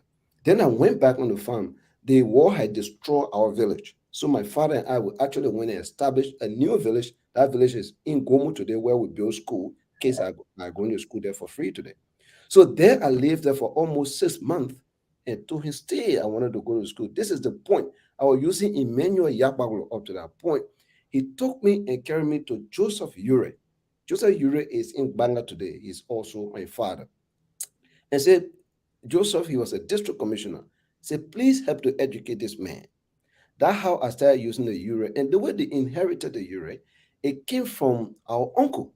Our uncle was one of those when they used to do forced labor doing road building by hands.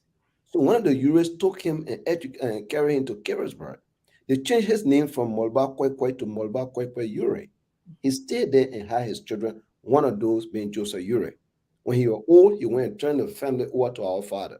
When our father was old, he also turned the family over to Joseph Ure. So that's how I started to live with Joseph Ure in Belafane. And I started to use Ure. That's that Ure you see in the middle of my name, you know. And then seventh grade, elementary school is ended. I moved to Banga to stay with a revenue tax collector, the lady named, the late now, Francis Kuma. I stayed with Francis Kuma in the seventh grade. I learned carpentry. The reason why I learned carpentry, because at that time, the Taylor government, they were not paying people. So I thought to myself, if I'm in high school, I will work in a wood shop and be able to pay my school fee. And I went to Sugar Hill Community School. My classmates are in Monrovia, they are in Banga. I serve as a student council president as well, class president for that matter. 1 year doing vocation. It was in that. Huh? What happened?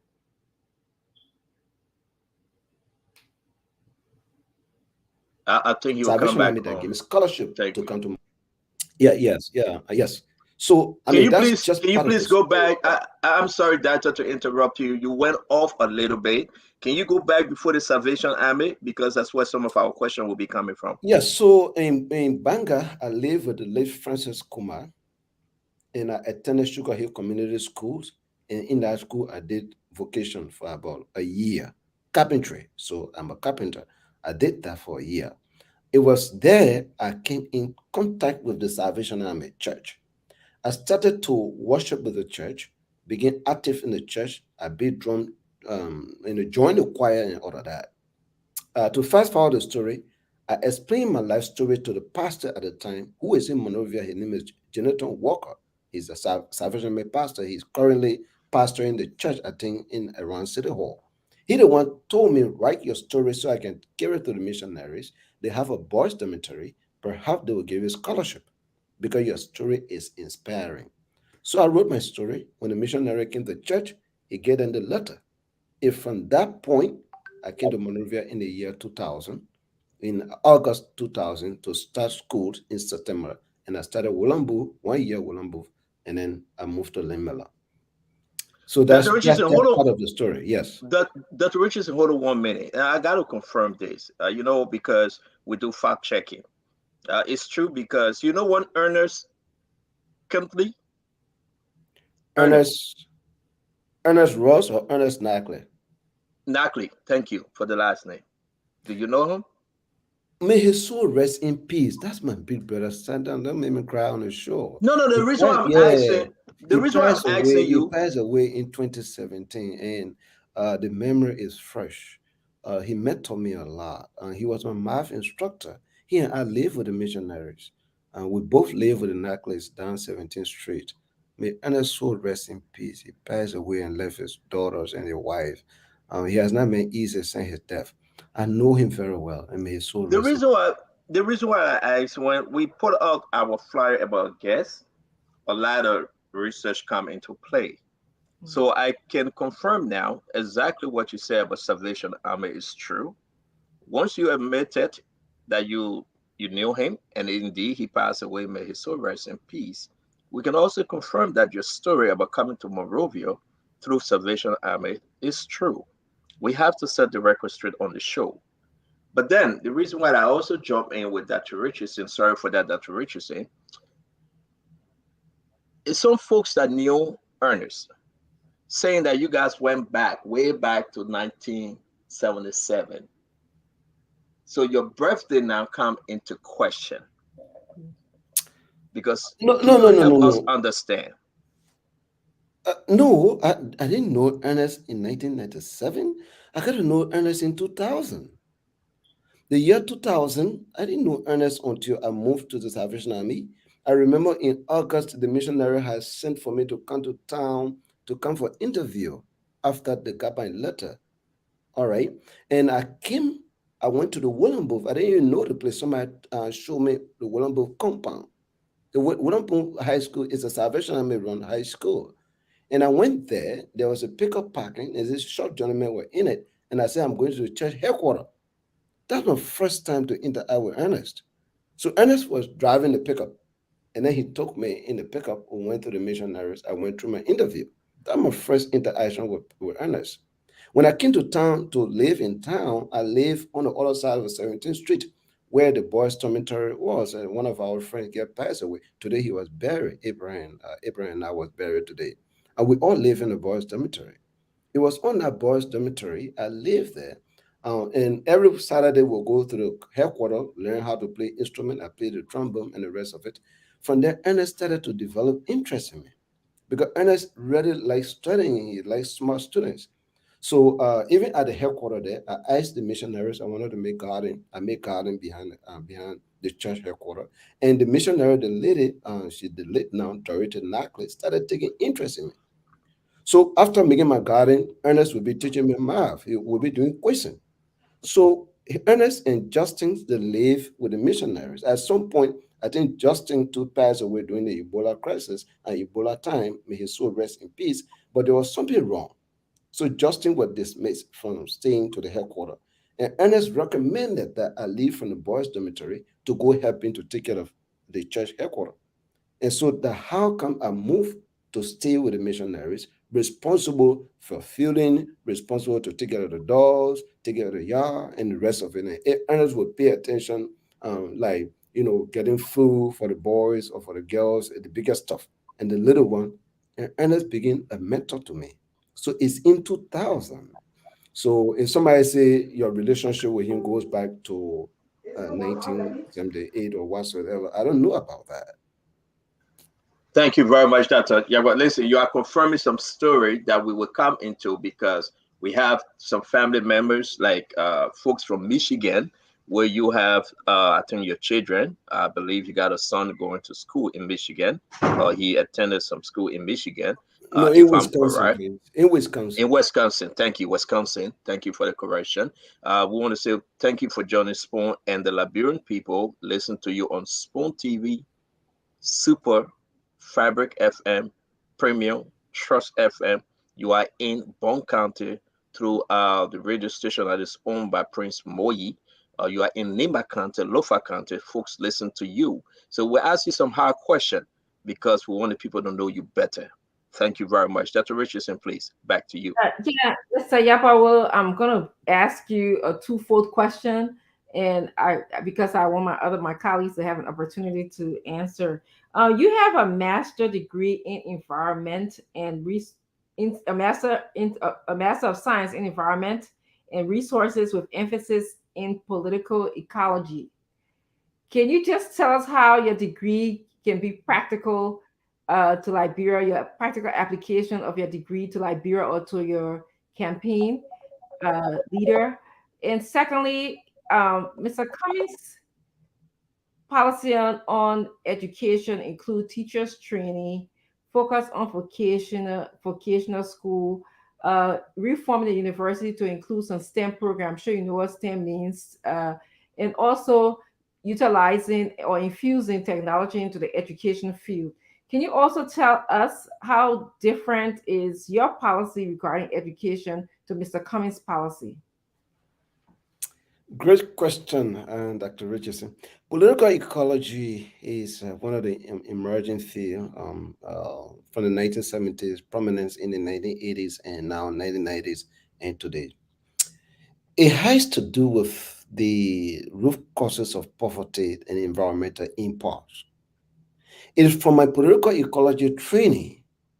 My master's thesis over 90% of the recommendation will end up to inform the development of the land right policy. Is from political ecology. Because root causes of poverty, when you go to rural areas, land is what they own, right? And so we have to make sure to get protection around and again, take some time to deal with that land right law, which I'm part of, but other people are part of it. Whether it be Dr. John Bruce, whether it could be civil society, it could be women right group, everyone helping. But some of us putting in the kind of necessary data that is needed to inform the formulation of the law. So political ecology is a field that studies the root causes of poverty and environmental impact, right? So if we What you see a have your changes doctorate taking place, degree too, right? say That's also what you have your doctorate degree in as well. that's the same program I have my doctorate degree in. Yes, it's the same program. So, different instance, I read an article called "Bombing." Bombing hills becoming bombing holes. So, if we see the holes in bombing in political Mhm. ecology, we asking the question why the hole is there, I see. what the forces, both local, those who actually dug the hole, but the Uh-huh. financiers.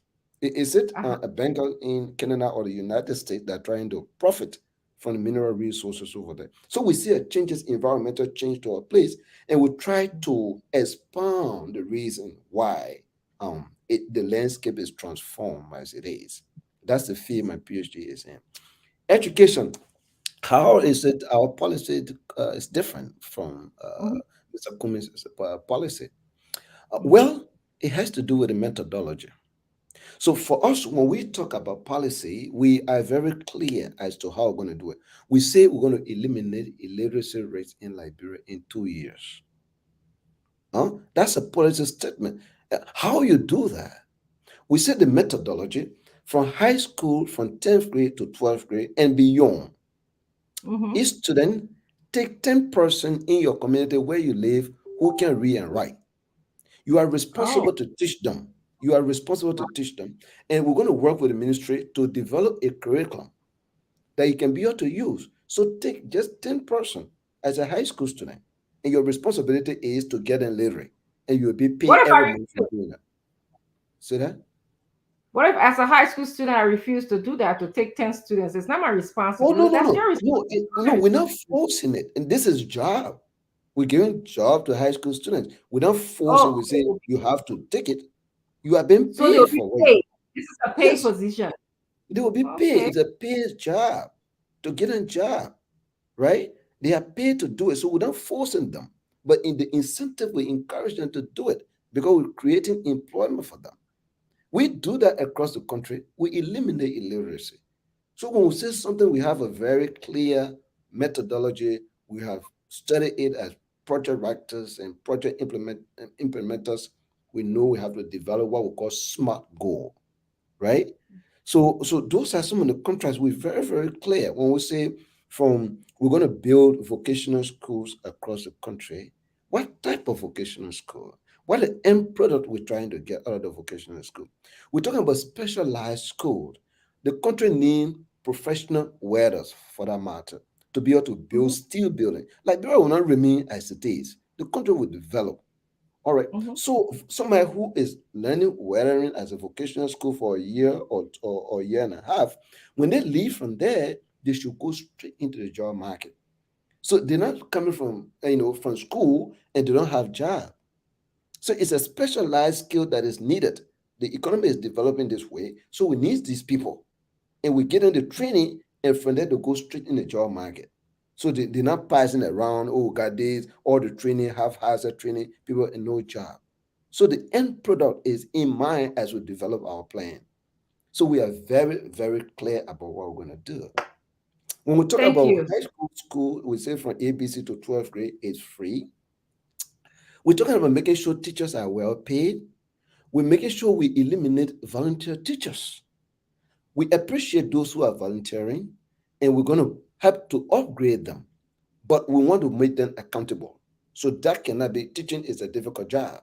They have their own families to cater to. So they can be volunteering as to do that. We're talking about trained teachers who are paid. Their salary commensurate with their qualification. We're talking about schools with chairs, with laboratories and the rest of it. And at the end of this discussion, it boils down to money.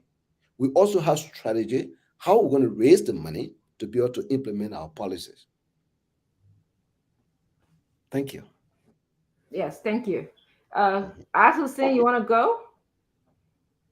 Uh, oh man. Before I go to my first question, there was some clarifying things I wanted. I know you said, and I'm glad you jumped ahead of us with the name issue because that would have definitely come out. Mr. Dr. Yakpawuro, Yure Yakpawuro. I was reading your bio on online, and it said that your dad is Yakpawuro Tiller. There seems to be a lot of mystery just with your name alone. Why are you not Tiller? Why are you Yure Yakpawuro instead of Okay. Yakpawuro Tiller? Excellent question. Let me take a time and unpack the name scenario Yeah, here. just finish the name thing, then we can So move yeah, on. let's get it right. In Pele society, when one is born, he's given one name. When he goes to Poro as a man, he given another name. So when he comes from there, his birth name becomes his last name. The same thing with the women in those of us that practice sending and Poro in Liberia.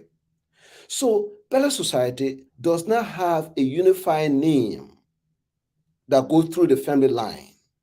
It's actually individualistic.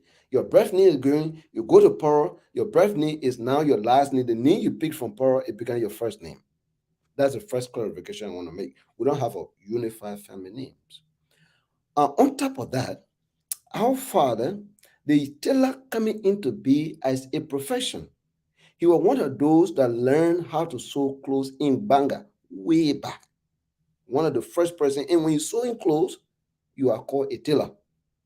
So his name is Yakbaulo, that's his plural name, and some people refer to him as tailor because that's his profession. Even though he didn't get any formal education, but he sewed clothes for people and they work for him, and he acquired some properties in that. As a result of this, a lot of my brothers, we started using different names. My brothers are in Banga. Some were using, like Zephaniah, we use Taylor, Zephaniah Taylor. My brother Anthony was you, Anthony Yakparo. I was using Anthony Yakparo before I started using Ure, and But the Tiller is spelled as Taylor, not Tailor, right? okay, that's a spelling mistake. Oh, that's art. Okay. It should be the profession.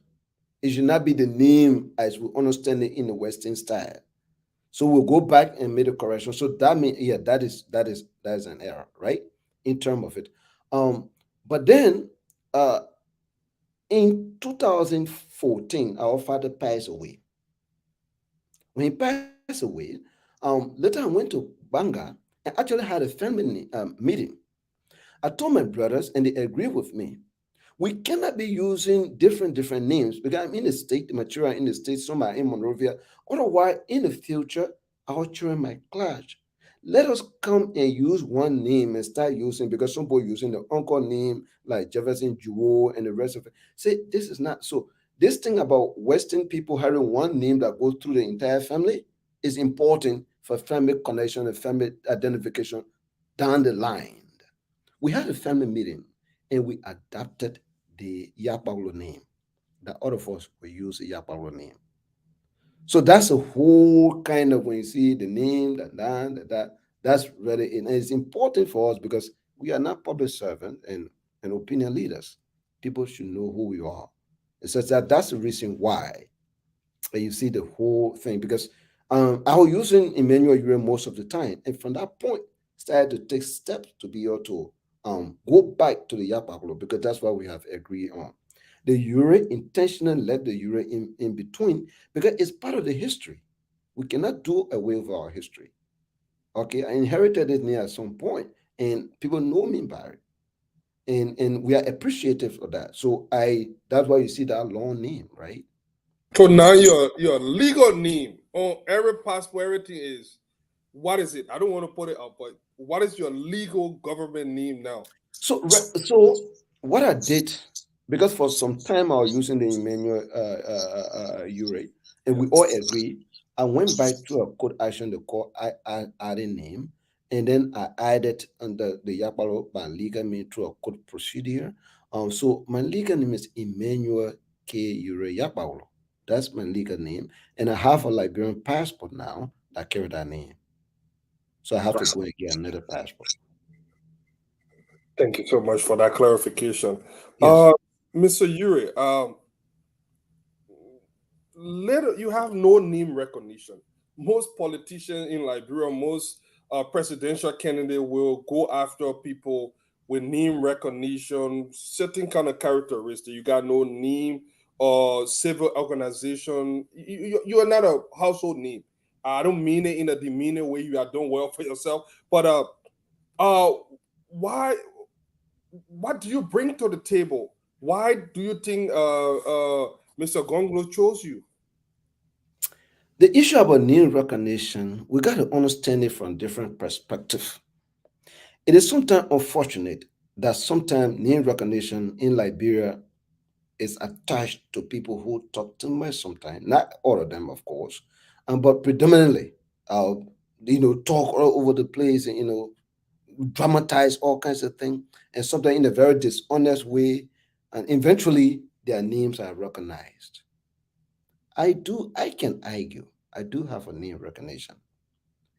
In the development community, the young professionals, those that we work with, the college that I led, the Salvation Army Polytechnic, where I started there as a warehouse manager, eventually earning $50 when I was doing master's degree. I will come back to serve as president for that college, took it from associate degree to a bachelor degree. I do have name recognition with my students and my instructors, the deans, and everybody who work with that institution. I do have name recognition. All of my classmates from first grade all the way until college level. Go to Lynn Miller and ask the economic class about who is Emmanuel. I serve as their class president. Go to the Amorian class at Connington and ask them who is Emmanuel. I serve as their class project director and led the writing of the first post-war book on Connington, yearbook. So go to the church I attend. All right, go back to my district, go to the village and in the surrounding areas. I do have name recognition. It has not been, or in Wisconsin. I served as president for the Liberian Association of Wisconsin between 2012 and 2016. Until when I was going to do my PhD work in Liberia, the community in Madison were asking me to lead them from Liberia through email. I do have name recognition in Wisconsin. So it's not that I don't have name recognition at all. I do have some. What I bring to the table, and I asked the counselor this question. I asked him, I'm running as an independent candidate. My election, I will win it because the kind of work I have done along with my people. At this point, why are you asking me to serve as a vice presidential candidate? He told me because you share my value. And I'm humble that somebody like Councilor Gonglo can tell me he's choosing me not because I'm famous, not because I'm this, but he's looking for somebody in his word. He doesn't want to bathe in the public. So for that reason, I'm very, very humble about that. So that means I bring integrity on the table. When you talk about concession agreement, how concession agreement should be developed, how it should be written so that the country benefit. I have expertise in that area. Leadership, I even teach a course called servant leadership. So I bring a lot of things on the table, and those who have interacted with, who know me, they know what I'm talking about. So I bring a lot of good things to the table. And the name recognition, we do have some, and we are expanding those now. If the name was never recognized politically through this, even talking on your show today, is name recognition taking place tonight. And I say thank you for bringing me on your show too, because this is part of name recognition. Thank you so much. We bring me to my second. It will be 1.5 question. Now, what stand up, please do. I know you looking at somebody like you, so gonna info you ready to bombard. But please, bear with me. Let me go. You said something about hiring high school student to serve as teacher. That was part of the way you were going to help alleviate the illiteracy rate in Liberia. I don't know which country has used that method because teaching is a profession. It requires professionals to do it. And I can imagine our high school student better functioning as a 10th grader. I don't know which high school you're talking about or what you're talking about. I can imagine a high school student in Liberia mentoring another high school student. That would be a disaster. It can show from the wiring and other things. But that is your policy, and other people out there have questioned that you guys just put a words theory, but no real actual plan in place. Which country have used that method before, and how do you intend to make this work? And while you are at it, let me just throw the last one so I can double my time there. Tiawan Gonglo, Councillor Gonglo served with Madam Selif. There were series of questionable corruption in that government. Some pundits are saying that he didn't sweep the Selif administration. Why is he passing around now with broom? And you guys are running on integrity. You might want to talk about that as well. And I will submit for now.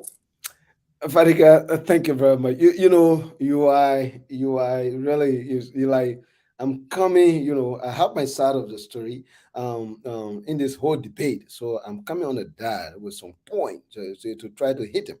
But I think the methodology we are using is doable.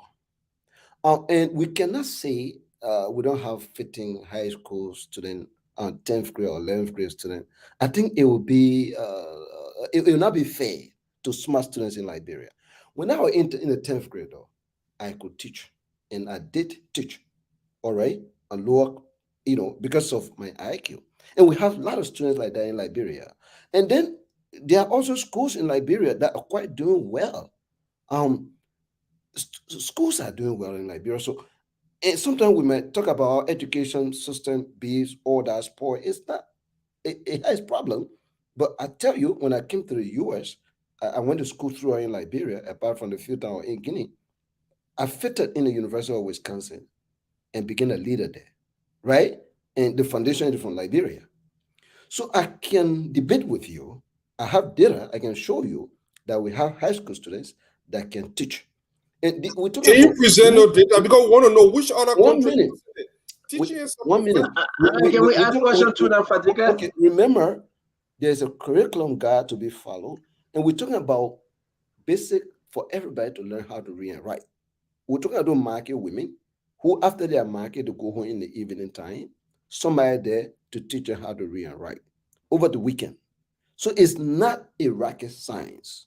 So a smart high school student that is taught with a curriculum can roll this curriculum. It's possible. Asking me which country that you're seeing apply this. Not everything we innovate, we got to go and learn it from other people. Even if it has not been done, that is education. We develop a methodology and work with it. It doesn't have to work anywhere first. We can be the first to even do it. So perhaps other countries are doing it, but I don't have that data to tell you right now. But what I can say is we have confidence, it can work, and it's going to work in Liberia. On the other question as to what was the second question? That's okay. We can move on that to no, there's an important question about the broom. Yeah. Let me the broom important. Yeah, I love the broom. Apparently, that broom did not sweep part of the Salif administration. So I'm wondering why it's still walking around now trying to. At that point, we of course we're not like Senate Bearer and Vice President, Senate Bearer of the LPP. We're not carrying the symbol. But the broom in the character of the learned counselor Tiawanse Gonglo did sweep. You understand? He was Solicitor General when Judy Bryan faced justice for corruption and went to jails. Part of the work of the broom, okay? He was labor minister. He developed the labor law of Liberia to promote the Liberianization policy. You understand that? That's part of it. And when he came to a point where he disagreed with the administration, he left the government and wrote a document to justify his leaving and why he would not continue in that administration anymore. No, So the can we? council So record. can no, no, Monica, no, no, it's do good. not try to question the council record. It's No, no, so no. clear. But so can we also add to the consular record, because we're not even looking at Gibson tonight. The question will be from Dr. Richardson Alpha. You keep hiding behind our people. Yeah, we're not listening at Gibson tonight. So can we also? I got some add tough to question you will not believe. I got Yeah, very bro, I tough beg you. question. Yeah, bro, I beg you, save it. Send it to us. Send it to us in the chat room. We're asking for you. So can we also say that that the broom sent Chastity to the Hague? That need to be bit. No. That's No, not no, no, that. no, no, No. no. You cannot No, take that a good requires leader. additional analysis. No. What do you mean additional analysis? No, What was his position No, when Chancellor went to the Hague? What was his position? I mean, Chancellor going to the Hague to face justice for crime Why committed in Sierra was Leone. Terence say Ganglo position? In terms of Taylor going to the Hague. Yes. I think if the councillor here, he will address it himself. But for all I know about him, and he's standing up for justice, let justice prevail. That would be his I understand. But then can you claim it? Can you receive it? That is part of the broom.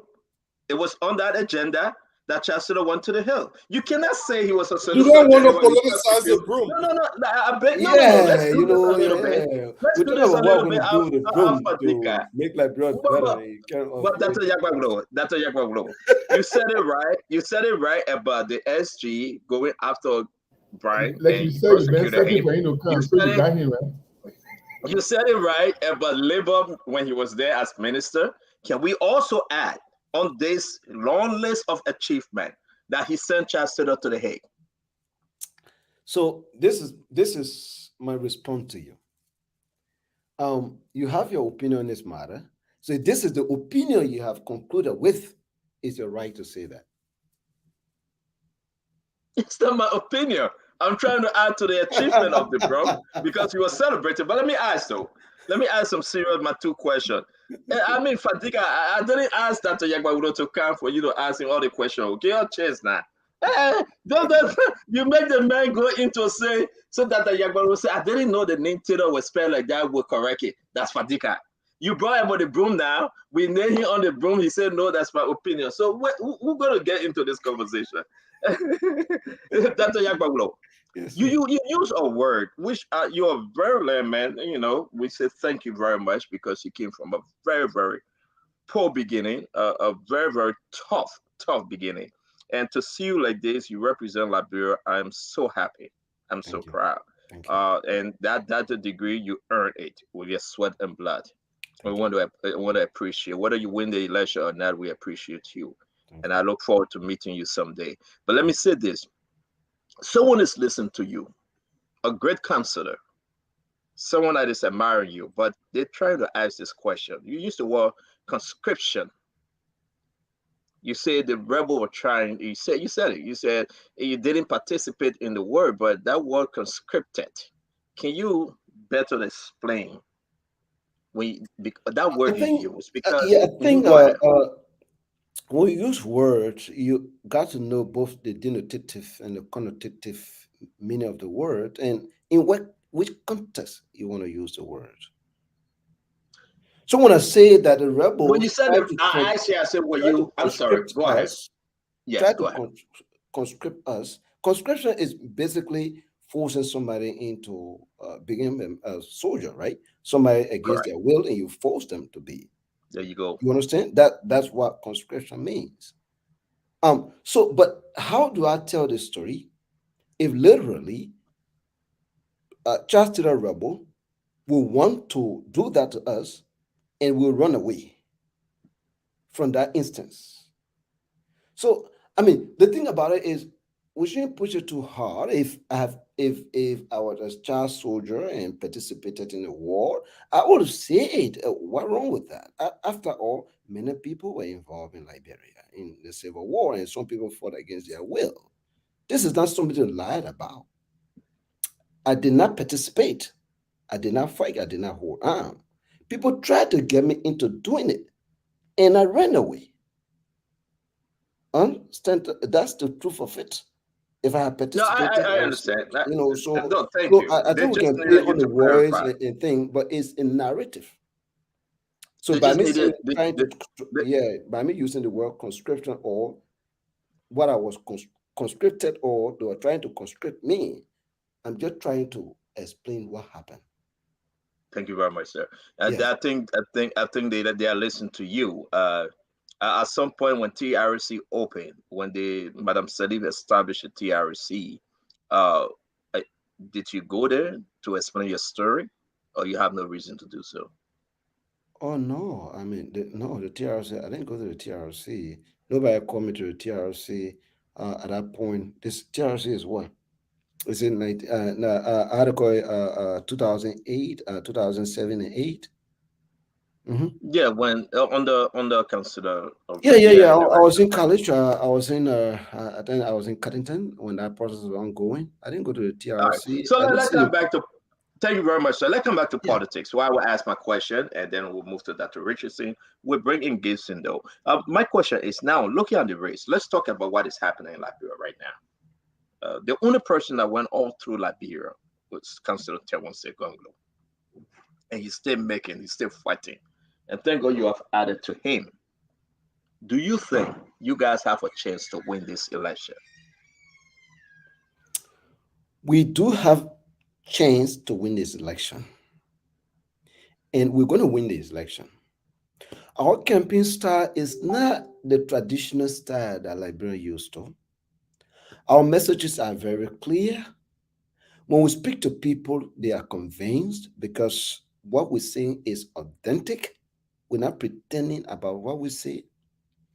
And Liberians, the kind of suffering they're going through, and the alternative we're bringing on the board is very clear. You say that's the truth. He's the only candidate that went all over Liberia. And in those villages, people spoke, myself too, right? I was doing my own as a smaller scale. District number 4 stretches from Mankwala to Zota to Panta across that side. I slept in a lot of villages as well. I'm still doing it.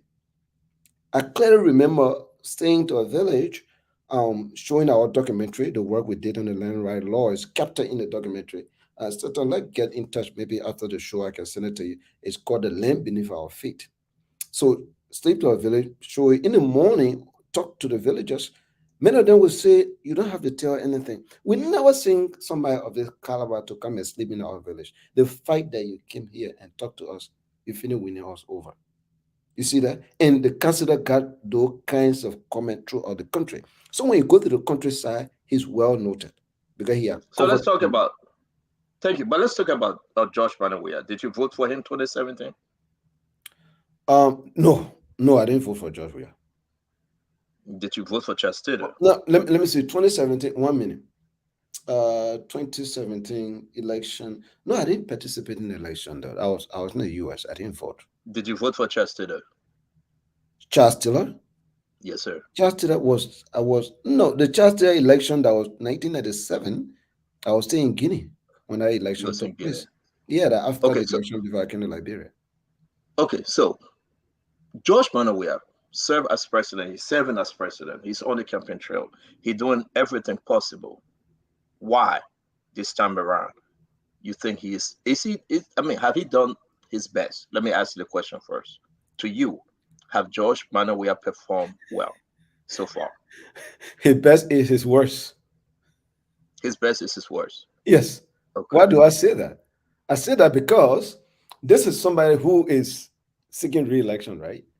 But look how the country look under his administration. And you have to go and ice people. You got to go and ice the market women, the students that are not in school today, they can't afford, and the kind of the mothers. You got to go to a clinic and see a wealthy nurse who tells you that we don't been hearing it, but I'm sitting here.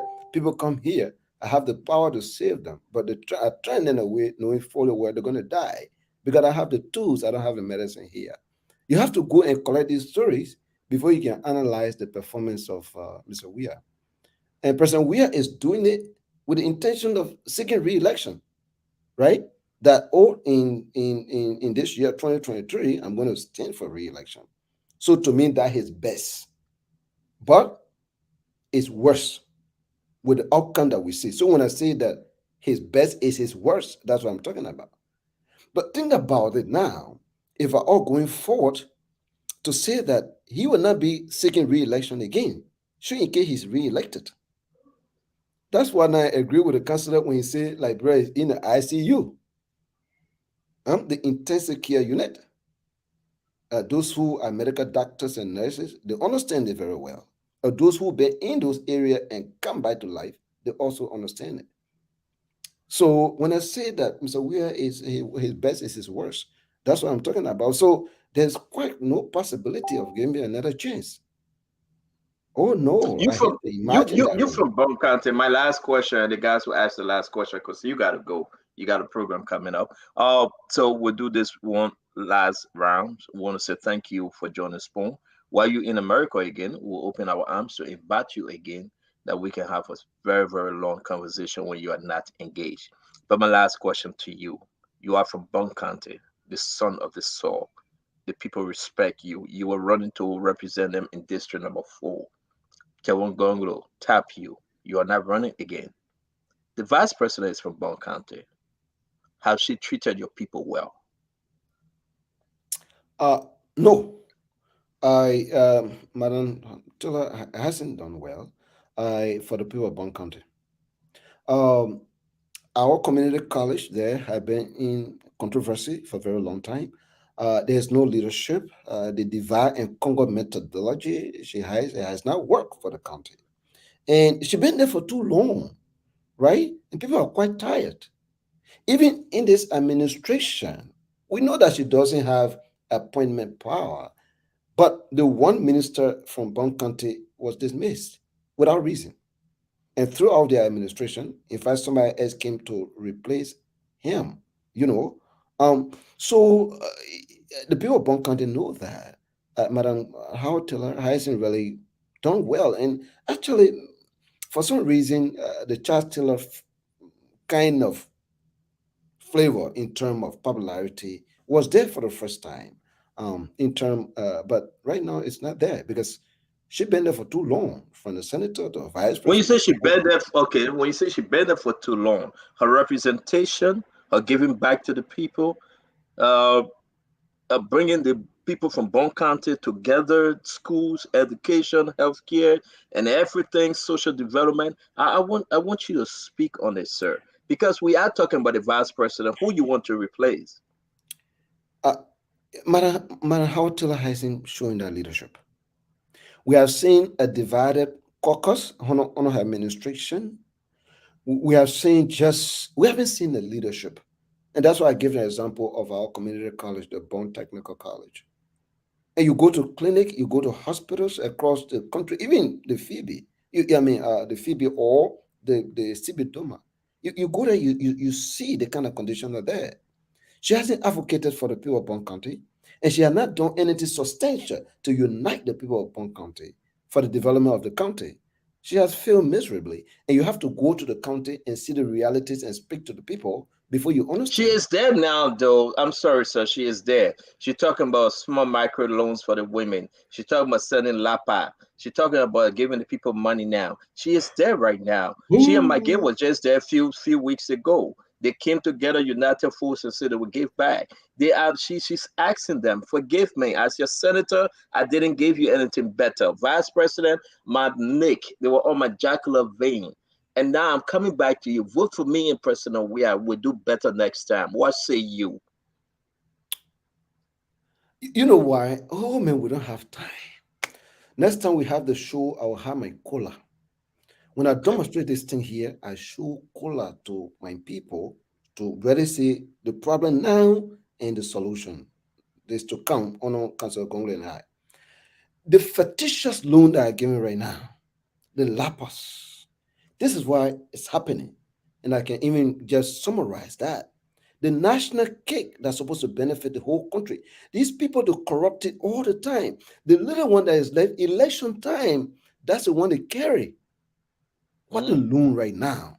Ever since that Today Now loan program, that Today Now is buying lapper, women supposed to be working every month earning money so that they buy the kind of lapper they want. In fact, the lapper they're sharing the very cheap lappers because they want huge quantity, right? To give to a lot of people and fool these people to put them back in for 6 years for the entire process to start again. That is not an argument that these people are buying. And we're talking to them, and when I speak to them and demonstrate to them, they understand it very clearly. You're keeping people impoverished. And during election time, the same government money that you've been eating, enriching yourself, the little one that there, you take it again and you go and buy Lapo and loan and the rest of it, unsustainable loan. If these things were developing the country, the past election, they won, they did the same thing, everything they've been doing, Liberia would have been developed. That's not the path to development at all. It's actually wicked. So You're smart finally, to madam, steal from people. finally, madam. You're actually smart to steal from people and make people impoverished so that they depend on you. Every election you go by and you go by and say, I'm the injured, I have come to save you. It's wicked. So That's finally, wickedness. Madam Chua, how to fail the people of Burma. Finally. See that? Finally, you are saying that she failed, she didn't deliver. Oh, for she your hasn't delivered. And she did not deliver when she was senator. During the vice presidency, she had not delivered anything. And that's not the point. Oh, people are my name, people are my name. That poor excuse. Show leadership. All right. Thank you Not very about much. people on your leg and Thank that, you. Hey, right? man, I wish we have the whole time with you, Dr. Yagwa. I'm enjoying you. I'm telling you, I'm enjoying you because you're coming up swinging. And this is exactly what we need. And, you're talking about the VP, you're talking about Tawangondo, you're talking about issue that is concerning your people, especially the people of Burma. Somebody just sent me the road leading to Madam Jua Howard Taylor home. It's a bad road. I'm waiting for them to download that, and then we'll bring in the guys to ask you a question. The road is terrible. As a senator and vice president, she didn't say anything about that road. She didn't like. I'm not going to say it. I will give you the time to talk about it. Dr. Richardson, Fadika, go ahead, and we'll get to our brother Gibson. Gibson, are you gonna come into today? Oh, Gibson my. has streamer, man. We get to him. Yeah, I have really tough questions for him. Gibson have more statement than question. I have very tough questions for him. You guys know You go ahead. Let Dr. him go ahead. Yapaola, Yes. Yes, ma'am. you have very strong views on the ineffectiveness of the vice president. I just made note of that. And my question to you is, how do you see your role as a vice president? Do you see a role as a constitutional role, your role as a dormant person, or do you see your role as somebody who is an outside of the box, innovative advisor, thinker that will support your leader? So the Constitution is very clear about the role of the vice president. It says the vice president shall assist the president. The land councilors told me when the law says shall is mandatory. It's not should or will or he or she shall assist the president. And we can unpack this. Why is it the vice president is president of the Senate? Why is this position from the presidency is presiding over the Senate? It was done intentionally because the vice president is a cabinet minister. So he's the link between the executive, the most senior link between the executive and the legislative branch of government. Correct. The role is so important. And one who is in that role and say, whether you're a piker or people on your name, you don't know what you're doing. You understand? The fact of the matter, you're in the position, you don't really know what you're doing. And so you can't function because you don't know how to function. Your role is constitutional. You are elected. You are on the ballot. The president cannot remove you. You understand? So we know the function of the vice president very clearly. And the one who has chosen us to work with him, he has confidence in us that we'll understand that role. And we'll play that role perfectly. It will not be anything like a pie card or somebody on my name. No excuse. We do the people like people job as the Constitution mandate us to do. And no excuse.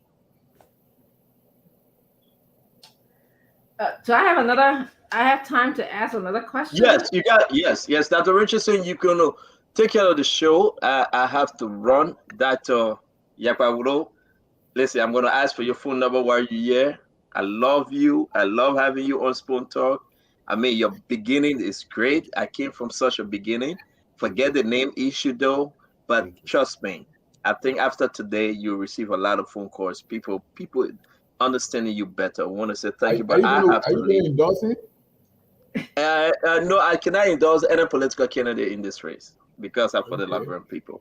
But I No wish you problem. well, and I hope I'm leaving in a good hand with Dr. Richardson moderating. Alpha Dika going to come on, Gibson Jeru, and our sister Mempe. Mempe, you chewing on our show, Mama, and our sister Mempe going to chip in again after this, folks. This is Dr. Emmanuel K. Ure Yakwauro. So Enjoy him. Thank you, let Dr. me Richardson. ask. Oh, thank you. Thank you. Please. Thank you very much, You're Stephen. welcome. Really do appreciate it. Let's get in touch after the show. Yes, Jerome sir. You're has all welcome. my contact information. WhatsApp. Thank Let's you. get Thank you, going. sir. Thank you. Yes, sir. I appreciate it. Thank you. I have another question, which may be viewed as a hypothetical question for you. So, in the event that you become the vice president for the Republic of Liberia, and your president, your leader, is doing something that is not in the interest of the Liberian people, what would you do? Wonderful. It's hypothetical. In the case of Councillor Gongo, though, I don't see that working. The way I know him and the way we talk, and in fact, we get to know one another with the work on the land right law. So he didn't just really, between 2010 and 2016, we talk family matters, we talk personal matters, we talk country. So we've been interacting for a very long time. I'm not, there's not a disagreement I'm going to see with him. I don't see it happening easily. But, you say, okay, you say that, suppose it happened, then what you do? I exercise my constitutional power. I am to assist when it comes to a point my assistance is not being recognized. I tell the Liberian people, my role is to help to do this. I want to do this. It's not going through. Let me be clear with my role. I tell the Liberian people because they don't want to employ me. I'm accountable to them. Thank you. Mhm. Who did Stanton say was next? Okay. Mapele, you want to go? I can go. I have some questions already in the back. If you're not ready yet. Yeah, I'm ready if you're there. If you Well, use to me. But lady first. Go first, and then I'll go next. Oh man, You just come stop. by Dr. again. Richardson. No, no, no. Let's get it right now. Dr. Richardson, you're moderating. Can you say who go? And let's have a very, very fun show. We gotta bring in our brother Gibson. He just texted me. He says, Stanton, I really need to talk. So, folks, I will beg you. Let's give Gibson the time. We went 2 rounds already, and Gibson didn't say anything. Oh no, yeah. Let's hear what That's fair. Gibson have to That's fair. say. I beg you guys. Gibson, Yeah. yeah. I Or got you some got really tough questions. So you to guys got to let me ask my question. All right, y'all go ahead. Yeah.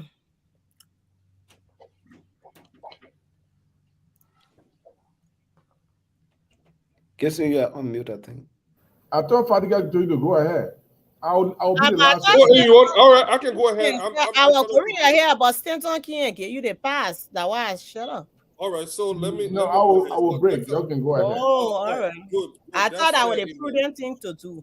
But go ahead, Fatika. After you, I will come My in. first question, I'm a little baffled at the fact that you could not bring yourself to criticize former President Taylor, and I don't know why, but according to some people, they may think that you are trying to play politics because former President Taylor is still popular in Bon County, from what we are gathering. Are you playing politics with this? Can you tell definitely your position on Councillor Gongro role in Taylor being incarcerated in The Hague, and what is your personal view on that issue? I stand for justice. I believe justice should take its course. If somebody had committed crimes in Liberia and other country, the person should be investigated and prosecuted, and they should bear the consequence of their action, whether it's Taylor, whether it's another person. That's my view.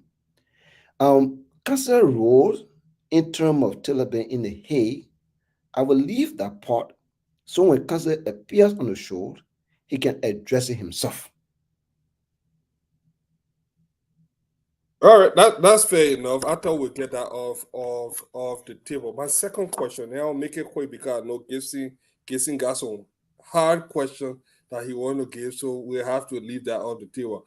But you did mention your role as a vice president, and I want you to be very sincere and realistic because I don't want us to play politics. The Constitution clearly states the vice president role. In as much as you are elected, you also serve at the will and pleasure of the president. I want you to, in the best case scenario, see you going against Councillor Gonglo if he doesn't yield to your advice.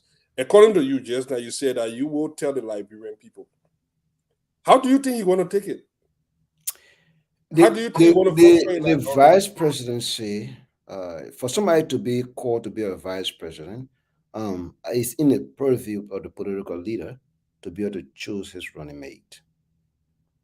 When the both of them are elected, it is good and for the good of the country for the vice president and the president to work in collaboration. But If they what are you not are saying working, is that if they you are want to challenge. one minute, if they are not working in collaboration, it's problematic. Okay, I don't see any problem working with Councillor Gongo. In fact, he calls me deputy. I asked him why you call me deputy. He said because you are my deputy. You can fit him. When I say do this, you're able to do it. So I call you my deputy. Today, when he talked to me, he picked up his phone, he said, deputy. So you see the level of confidence he has in me, and I have the same confidence in him. In fact, when I was running as independent candidate, I told my team, Joshua Banner, the rest of the team, I told them my vote was for Tiawan Gonglo. At the time here, I didn't even know he was going to call me to be his vice standard bearer. I already in for him that way. You understand? So I don't see any problem. Let us not push the Worst case scenario. let I us, mean, anything no, can let us happen. not push the hypothetical No, no. beyond I limit. mean, it could I happen. said, It's and I not maintain my impossible. word. I said, I maintain my word. From Dr. Richardson question, I said, that's not going to happen. But you ask, should in case it happen? Yes. I respond, I will be clear with the Liberian people about my role. And its transparency is to inform the people who employ you. So that is if problem. he let me be more specific. If he's corrupt or engaged in any corrupt act, or you try to advise him on some policy that he refused, are you going to challenge him publicly? Is that what you are telling us? That you going to challenge your boss publicly if you have given him advice? Let us leave the hypothetical and get to the real issue. It could happen because you just mentioned the race My car. Part of position, the I have reason this car stated, was I have, packed because he knew his. don't carry it beyond Can the I, limit. no, can I finish this? You Well, just mentioned the race because car. I think I will allow you to finish it, but Yeah, then I I will think we end. should move the conversation forward. You know, there's not the point I'll to guess speak you on know. hypothetical issue and be asked, oh, if it's corrupt, oh, suppose he do this. Don't do that because he's not going to do that. My Dr. Richard asked a very clear question, and I give a very clear answer. Let's move ahead. The reason my question came about, you were very explicit when it came to Joel Taylor, and you made an inference of former vice president being the only person that talk about race car. Now you will be in the driver's seat possibly.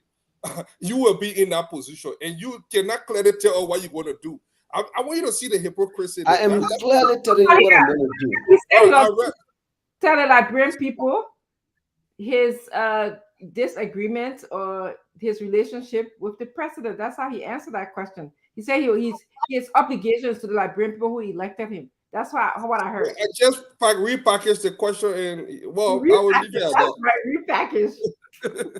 All right. You put that at. No problem. Let's move on. Okay, The conversation. on. No problem. What's it, Mempe or Jeru? Who? Mempe, it's your turn. Thank you. Good evening to all of you there, and a special and esteemed good evening to our honorable guest, Dr. Yakwawolo. It's nice having you here. It's a privilege being on this platform with you. Uh, since you've been announced, we've gotten to learn a lot about you. And today we're hearing you for the first time. And I just want to say that someone like me and from where we come from in our campaign, has a lot of respect for our traditions, our background, our unique history.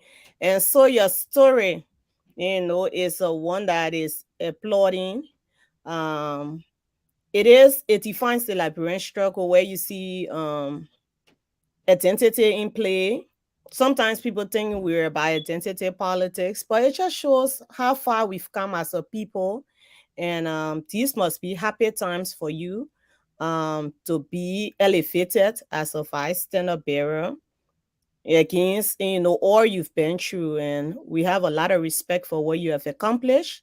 And I want you to know that, we're very happy to be here with you.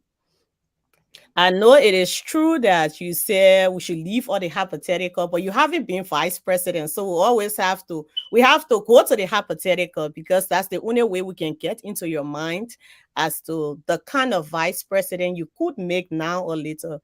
So, first of all, your being in the race tells us that it's a clear indication that you're not happy with the CDC-led government, that correct me if I'm wrong, that you feel that there needs to be a change of leadership. That is why you're contesting. And I just want to ask, hypothetically, if these elections were to go to a runoff and councillor and your party doesn't face off in a runoff, and there's a runoff between Ambassador Boyka and the CDC, where do we expect to see you and Councillor Gonglo? Great question. And thank you for the preliminaries and everything you said. I appreciate. That hypothetical question, answer cannot be given now because it's not right to do so. Um, the election, we are confident of going to runoff and winning this election. That's our conviction for now. Until otherwise, we get to a point, if that doesn't happen, we constitute a leadership meeting and discuss a way forward. So we cannot answer that question. And we can't say, oh, we're going to go this way, we're going to go that way, because it doesn't make sense to do so. Well, but Honorable Yavaula, I want you to know that this where leadership comes in, this where clear definition of what you want for Liberia comes in. Because while it is true that I support Ambassador Joseph Yima Boyka and I'm in opposition to the CDC, I can clearly tell you here that if by any magical reason the Unity Party were not to face off, and you have Tier 1 Gonglo and a George Weah will support Tier 1 Gonglo. It's definitive because I'm in opposition to the government. And I do feel that we are more aligned with the ideas and the background of Gonglo than we are with the ruling CDC based on how they have governed. So are you telling me you are not able to say decisively that even though our hearts are in this to win, but if at all we were to come third, for example, and there lies the CDC, whom we're campaigning against, and there lies the Unity Party headed by Ambassador Boyka and Kuhn, that you're able to say, this is the way we should go in order to keep our country on the right path or to restore our country to the right path. You cannot decisively say what direction you will be going. Is that what you're saying?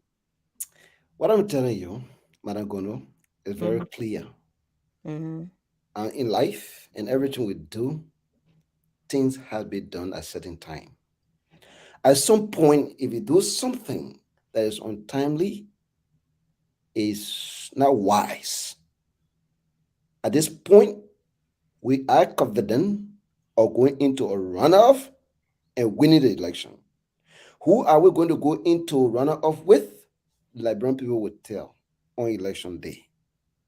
That is our stand. If we get to a point that doesn't happen, we make a decision. It will be the time to make that decision. We'll let the Liberian people know. Okay. All right. And I mean, it's fair enough.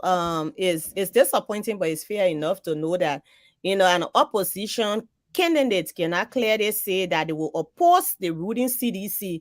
And, that's a hope for the CDC. The fact that you cannot publicly oppose them at this point and say, I would not want a continuation of the George Weah-led government. It in itself sounds like an endorsement for the CDC. So it's quite disappointing coming from the opposition side.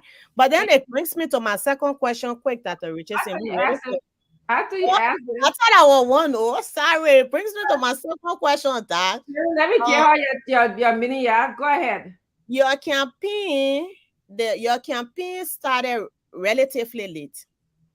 Like I said, I read about you, seeing a lot you've done with the farmers in your area, but to the rest of the country, it started relatively late, and you're just getting your name out there. So, even though I know you were in it to win, but what do we see next? What if it does not go the way of the LPP? What do we see next? I think you get coming back to that same question you asked previously, right? You're trying to bring it in another form.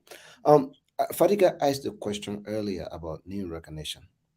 And with the premise that our names not recognized, we did answer that question and say that name recognition in this case of, unfortunately, sometimes the loud talkers, the dishonest people who know how to just talk, cause chaos, lie so much to poor people, and then they become famous that way. I defend it adequately. We do have name recognition in Liberia. The development community, the young professionals, high school that we've gone through, all of our classmates, to colleges that we attended, school that we run, projects we implemented. So we do have name recognition, but it has not been like the way sometimes we will understand it in the context of name recognition. The way forward, you say we started late. No, we did not start late. Councillor Gongo started this thing, what, more than 3 years ago, or little over 3 years ago. He had traveled all across Liberia. And the places he been, no presidential candidate had been in those places. And the people had given him their word. Because he goes there and sleep with them. He went to Tuzon and slept in Tuzon. As a symbolic gesture to the divide between Nima County and Grangela. He said, this is not me. I'm a unifier. I'm coming to bring everybody together. He's considered their hero because he pro bono law service. He freed their children when they were arrested sometime in the past. So we're just starting late, and the ballot is not cast yet. That's October 10. So people have to make their decision now until October 10, and October 10 they're going to vote. So we're not late. We are asking the people. Number 6, vote number 6. We are intentional about our clothes, red, white, and blue, with our hat and our broom on our chest. And a uniformity. So vote number 6. Thank you, Doc. I hope Dr. Richardson will give me time to come around so you tell us a little about the history of the broom and a lot more. We still got a lot more. He talked about that. He did? Yeah, before you got about the broom, not about the clothing. But Mr. Gibson, please ask your promotional questions, please. Actually, I'm going to ask some of the toughest questions. Yeah, go ahead. Yeah, we know. I'd like to make a few clarifications before I can go to my major question here. I give only one major question, but I just want to clear out something. Dr. Yabawolo, my understanding of your previous statement that there were attempts to conscript you into the NPFL to fight, but you did not allow it to happen. You ran away. Am I correct on that one? You are 100% correct. I'm also, I ask on, I want clarification on Fadika's question about the presidency. You said that you will assist Councillor Gonglo to do well in his government, And you are very sure of that? 100% correct. You twisted my question. You asked that question in a real way. I'm asking my question. I'm asking clarification. No, but when you The last mentioned my name, clarification you I'm said going to the make way I is said. by assisting Councilor Gonglo, does that include providing your best idea and best advice for the benefit of the Liberian people? And best innovation. And we can talk about some of the innovation in the agricultural sector. Some of the work we've done already. Like we put a palm factory in district number 4 that through that it does not use gasoline or fuel oil. It uses heat to be able to drive the whole factory. But I'm here, I'll be going to produce to meet with some friends there. In terms of agricultural equipment, there's some equipment we try in Liberia called a solar dryer. You just put it in the sun. Do you know potato grain you can dry it? You can keep it for 2 years. Anytime you cook it, it turns fresh again. Palawa sauce and all of those. I mean, we are innovators as to how to solve poverty problems. So administratively, innovatively, in everything you talk about improving the situation of Liberia, we will provide all at our best. This is my major question here. None of the people ask this question. You spend more time in your district and the county. Most people would like to live in Monrovia and they are the big boys in Monrovia. Why do you spend time in the bush? Okay, several things. One, I think God prepared me for this day because the fact that I lived in the bush until 14 years, I'm never afraid to return to the bush, right? Vast experience. That's one. Two, to solve a problem, identify the problems. Things that I'm saying here today, they are not getting made up. I go and ask people, go and sleep with them, speak to principals of high school, teachers, speak to nurses, speak to community-wide forum members, speak to police officers. I'm a researcher, and I believe in collecting what we call primary data. It's so much important when you have first-hand information, not somebody giving it to you. So part of the time I spend in Bond County, and not just in Bond really, I spend time in other parts of the country, is to try to understand the situation at hand. At the same time, there's people that are facing the problem, asking them for solution. What do they think can be solution? And I have pile of notes. I write a lot of notes. And when I come and sit and review those notes, places that I've been, then I understand the problem. So when I'm talking to somebody about a particular situation, I say, I went there, I saw it. This is their condition. This is the problem they face. But I also say, this can help them. So it's intentional and about solving societal problem. In this case, in Liberia. And I love doing that. Okay, Dr. Yabolo, thank you very much. I think you are one of the gems of Liberia. And when we get that election on October 10th, we will make sure that Liberia changes. Dr. Richardson, I know he's pressed against time. I have two more tough questions, but I will not ask them. Thank I will just pass Thank it you on to very you. much for asking me tough questions. Dr. Yapawolo, do you have time to take some calls from the Liberian people? I think I do. I think the fundraiser will start. I mean, I'm waiting for them. I waited for them to give me maybe a singular or so. So I think in the next 20 minutes or so, I think we Okay. can still be able to do something. Thank It'll be you. good to listen to the people. Thank you so much. Mhm. Nelson, or good day. I don't know who's in the back there. Can you please come and take some calls for Dr. Yapawolo? Let the Liberian people ask him some questions.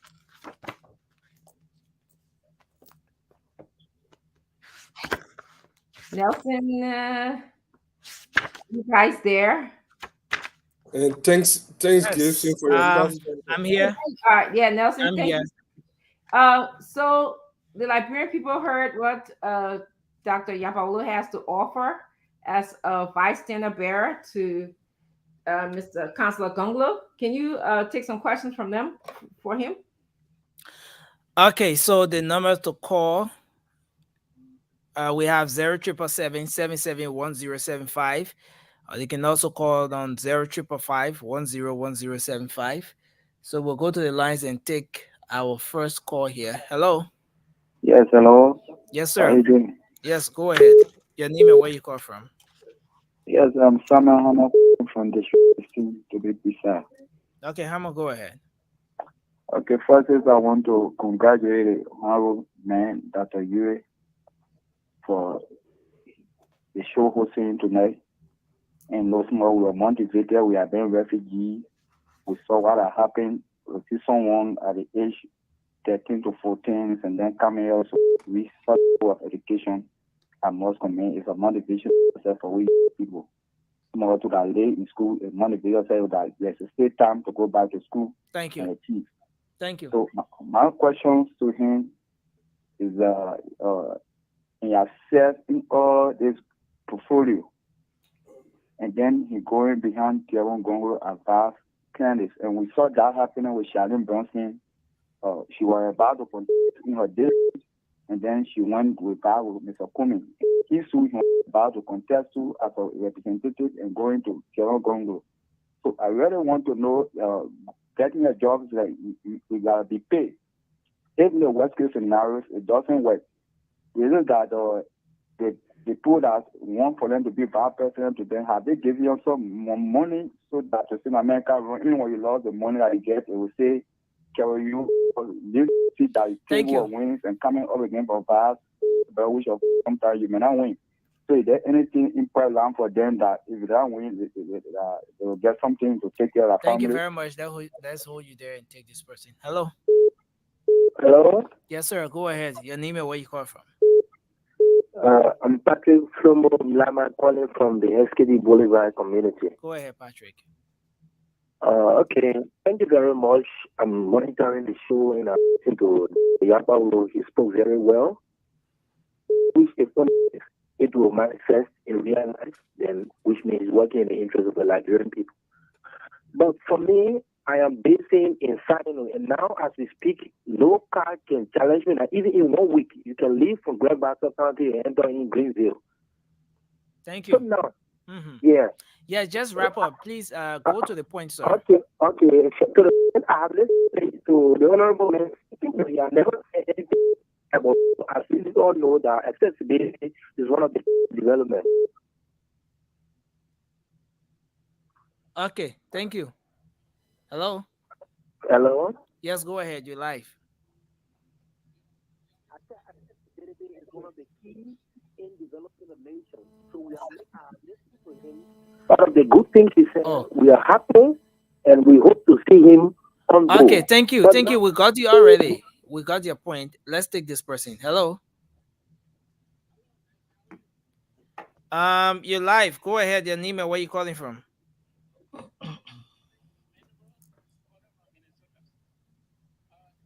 I just want to congratulate Dr. Yabo for his achievement academically, but my only concern, my disappointment, I'm going to say disappointment or concern. He did all the good job education. I'm from Kugoya. I'm from Pontu. I'm in America, but I'm originally from Ponkande, from Same. I would have loved for him to run a representative instead of going to be vice presidential candidate to the Congo. So, in case in the event he's not successful politically, what is the next plan politically? Okay, if he's not successful, what's his next plan politically? Let's hold you there and take this caller. Hello? Hello? Hello? Yeah, this is Sando Mo calling from Douala. Sando Mo, go ahead. Well, thank you, Dad, but I'm disappointed in your declaration. The second question asked you as a related Taylor, but the one Congo rule as Solicitor General Coffee Taylor and telling also the people are telling you, and you try to dance around that issue. The second issue was the spelling of your name, your family name, and you say that you just discovered it as a doctor degree holder. Somebody on the show tonight, they want to call your attention to it. Thank you. Yes, we have somebody here. Yes. Thank you very much. Let's hold you there and take this person. Hello? Good evening. How how are you this evening? Yes, sir. Go ahead. You're live on the show. Okay, this is LSS Kona, representing District 5, contestant LPB ticket, the Broom 5 for Masorado County. Go ahead. I want to tell all Liberians, if you want a better Liberia, let's go for the Liberian People's Party, Councilor Tiawanse Gongolo, and that Imara Yuro Yakpaulo. Thank you. For a better Liberia. Thank you. Government is a place to serve, not to steal. Thank you very much. Thank you. Let's take this person. Hello. 2 more callers, Nelson. Okay. Okay. So we take this person. Hello. Yeah, can I ask you, this is Jared Dover. You got me clear? Yes, you are live. Go ahead, sir. I have a little disappointment with the doctor. After he explained all the good things, just a simple question our sister asked on the show.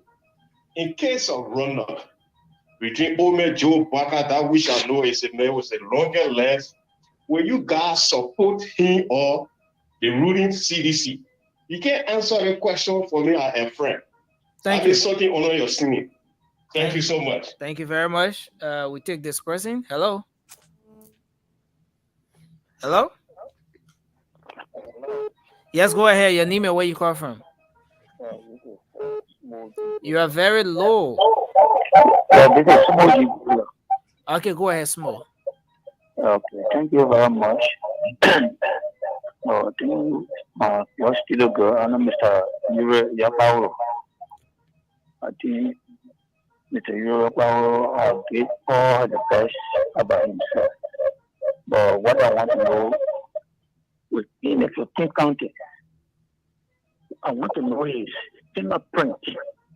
His fingerprint in the 15 counties. Fingerprint within the 15 counties. Because we don't just want somebody to come and say, I want to be vice president, they will just carry because Thank the you. vice president. We want to know what you are doing. Thank you. 1, 2, they may refuse to ask me to respond to simple question if whether UP goes second round, who will he support? Because our priority now is to see how bad a social club CDC should come down. Thank you very much. Let's Let's hold you there. Let's hold you there. Thank you.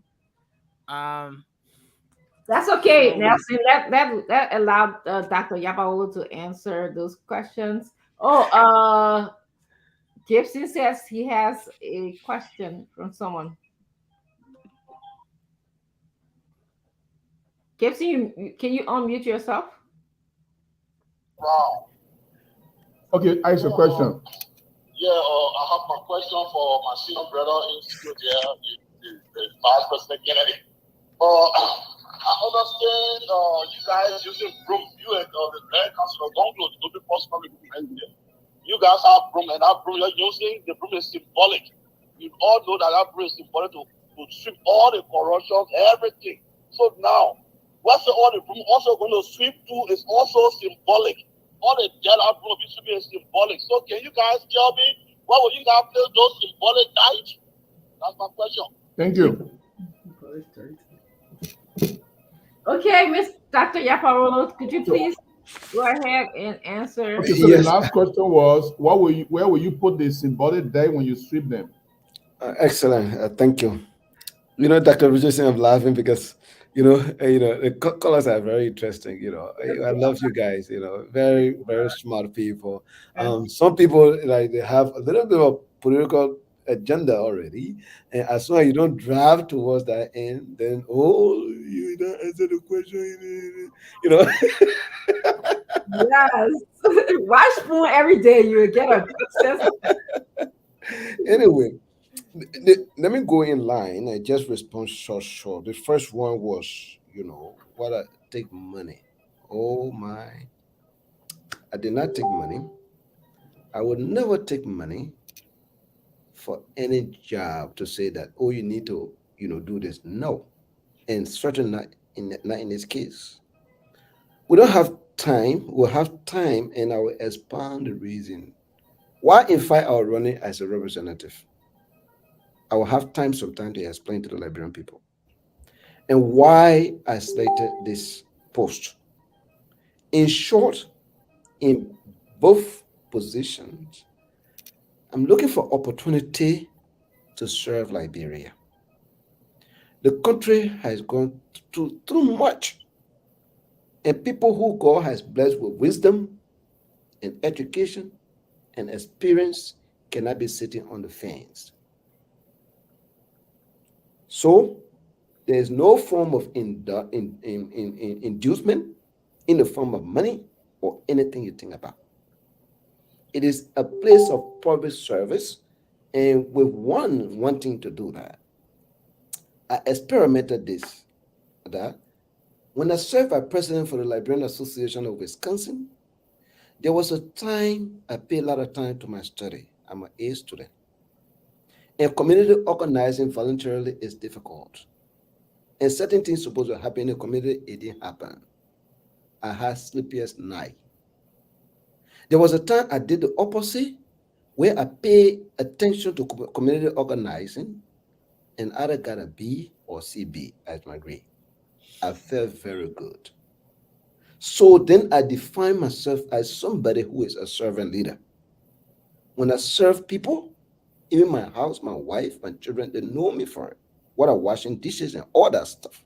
I feel really good about it. I'm looking for a way to serve. And that cannot be done with some form of pay. That's to that first question. No role in Sino is difficult to reach to Sino. We do have a plan. We have a 10-point agenda. Road construction and infrastructure is part of that.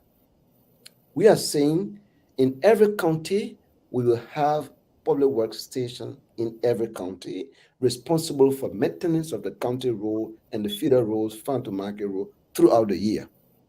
It is a right of the citizen free movement. And anything that impedes that in terms of not preventing people from traveling is failure on government. We want to change that. So on our administration, you will leave from Monrovia and perhaps go to Sino the same day. You're not going to get stuck in mall because vehicles will be there, yellow machine will be there, maintaining the roads. I will pave them gradually. The one that are not paved, they should be pliable throughout the year. The other caller says, okay, happy. Okay, somebody said you have love for me to become the representative rather than this position.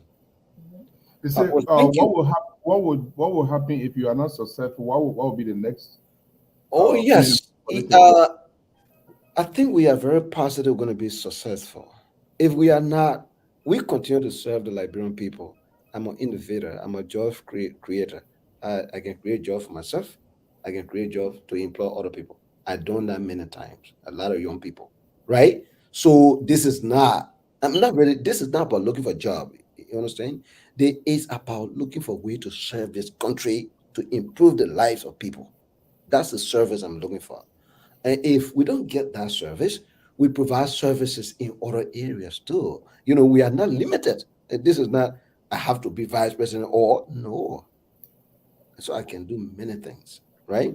So if we are not, we just continue to innovate. And we'll have time, we can talk about the innovation we've done in Liberia and other places and how we'll continue that. Okay, and then somebody say disappointed in his name of the Taylor name. I think it's important. Let me get back to that point. And when Fadiga asked the question, yes, I say it's an error. But if you think about it also, there is not there's not a clarity with Taylor the profession, Taylor the name. Most of the time, Taylor the profession, if it's become name, it take the form of the spelling that is on the website. So, we can go back and forth on that, but I don't think it's a major point. It's just a name, right? I already gave the explanation that was his profession. That way, Fadika said, if it is a profession, it's spelled this way, right? But I hardly see somebody who is called with a name, they spell that way. So that's not a big deal. So let's get on the big stuff here and not force over name, spelling, and all of that. And if I say I made mistake and you say, oh, you made your PhD, yes, PhD can make mistake. Anything wrong with that? It's not like when you PhD, you know everything. It's not like that, right? So if you want to say, I accept that. It's not a big thing. Um, So what is the other question here? But you did Oh, not, you my did not hand. say you will If I support get to JMB. the last, right? The other question: why are your fingerprint in the whole 15 counties? We do have fingerprints all over Liberia, but I question people about if the question is tangibles. I'm skeptical about tangibility in the way that is defined in Liberia as a recipe for election. Because then people look for physical things. And those who can steal money, those who can take risks because they know when they pull the physical thing, they're going to get a vote and they're going to get enriched, they're going to enrich themselves. They go put in those physical things. Some of them are quite fake as to fool the people. We're not like that. I do have people on scholarship, not a long list of scholarship. Because if I do give scholarship to somebody, I want to make sure that the money is available, so not get to give scholarship one semester and the other one is not Joe, available. the question and answer period is I 2 do minutes. have what I do predominantly is like tuition aid. So it helps students on a need basis. So tuition aid, this semester things are rough, I cross it over. But the here might we do have across the country the land right law. The land right law cut across the entire Liberia, took the power from the government and gave it to indigenous people, our rural people, making sure women have right in the land ownership of Liberia. That is so huge. And it's been recognized all around the world. I was given a special kind of honor in the state of Seattle. And I was given an honor for the work done on the land right. You go to my office, you see the big stuff hanging there. So it's been recognized across the world. And because of that, we've done something that I'm talking to the government in Yeah. Myanmar, some other thing. So yes, but when it comes to say, oh, you're talking about physical infrastructure and the rest of it, well, no. I don't have that, and I don't think that's the way to go anyway. Thank you, Dr. Broom? Yapawolo. If The you listen broom. to us, That's the raising the broom. yes, yeah, I want you to give your closing thoughts. You can even use the broom as your closing thoughts. But thank you so much, and you have the floor to make your closing thoughts before we go. I will close with the broom. Mhm. We have discussed a lot of policy. We have discussed things that Councillor Gongre and I, along with our folks, plan to do for Liberia. We can't do that without money. Everything we're talking about is capital intensive. How are we going to get the money? We use the broom symbolically to say that this is the tools for getting the money. How do we do that? We say the money in the hands of few people at the top of government through corrupt means. So it means that we free the money from them.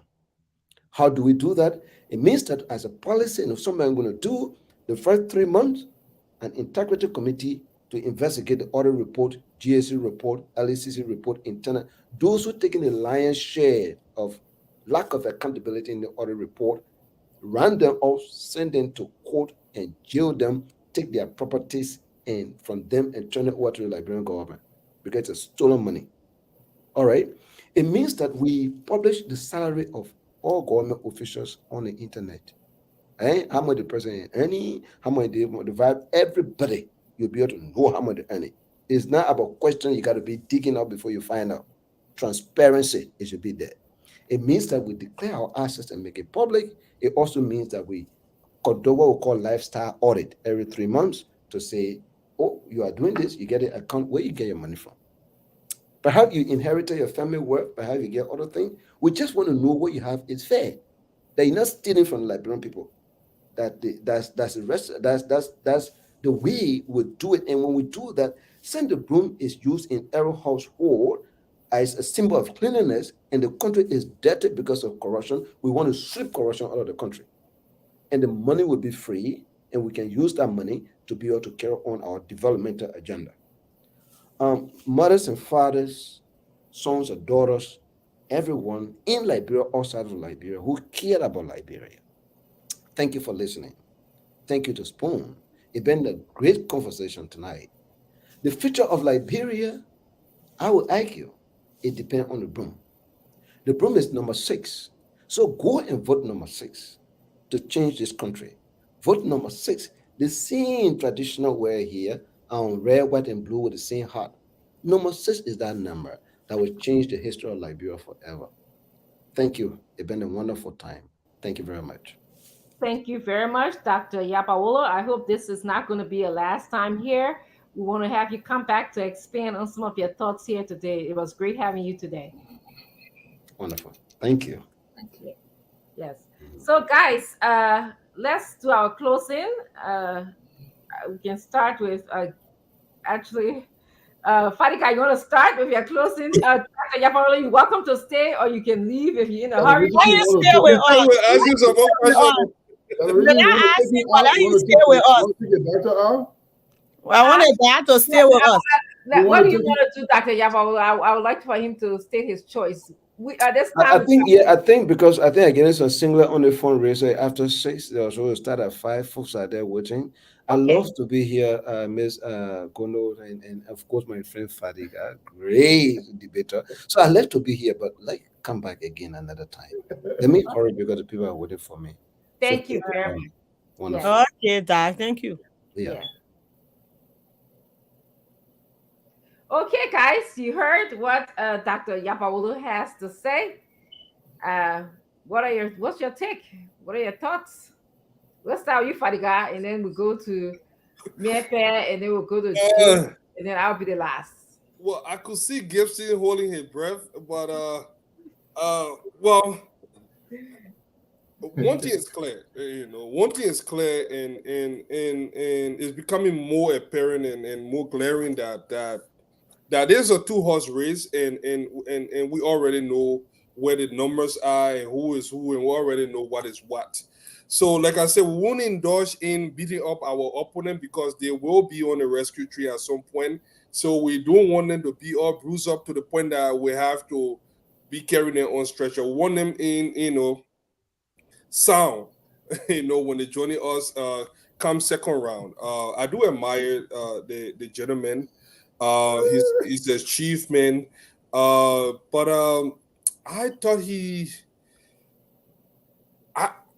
if I want to gauge what he did tonight, what I see with the Gonglo, like most of the other candidates, they are just throwing out words and policy, but most of those policy doesn't jab with the something like he said that they will use young children. I heard someone saying each one teach one. Look, I grew up in the Liberian education system. I thought my dad was a teacher in Liberia.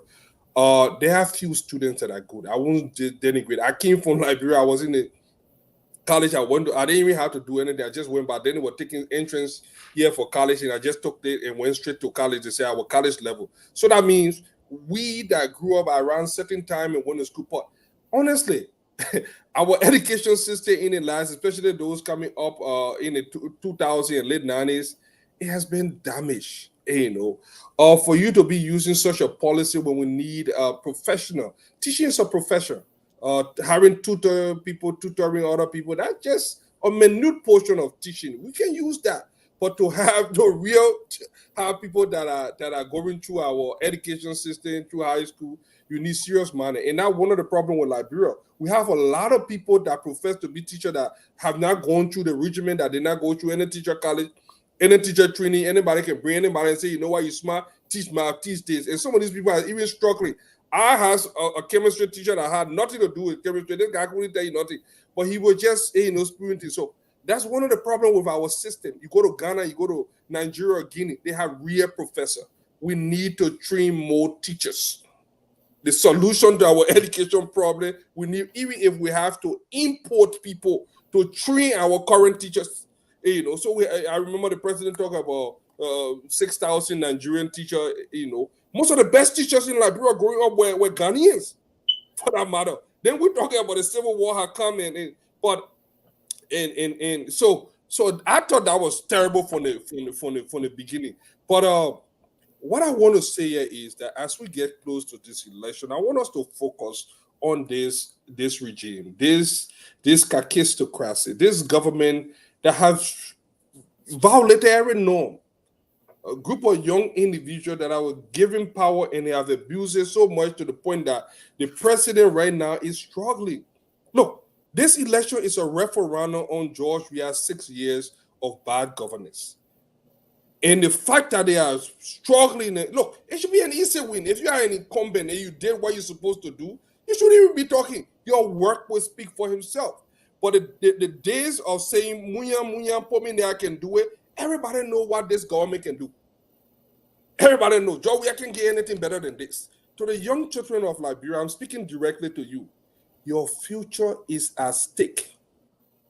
I remember I was young in Liberia, 1997, during that election. My former boss asked me why so many people voted for Chancellor. And I gave her so many beautiful reasons why the Chancellor was the best person at that time. And in my little myopic and innocence, I was spewing nonsense. It did not occur to me that I was spewing nonsense until years would pass that I realized that Taylor was a very dangerous man with eloquence. And a lot of time we wanted to listen to him like, oh man, that Papa speaking. But he was a dangerous con artist. And this lady told me and say, you know what? In 2-3 years, there will be another civil war and there will be for the and I look at her like she was crazy. I said, this man got the biggest fashion and people walking around. But it didn't even stay 2 years. Just a few months later, those guys regrew and they were fighting again. And this was an experienced diplomat from the UN, older white lady. And she was saying things. And I know a lot of you are in that position where I was blind, could easily be manipulated by politicians.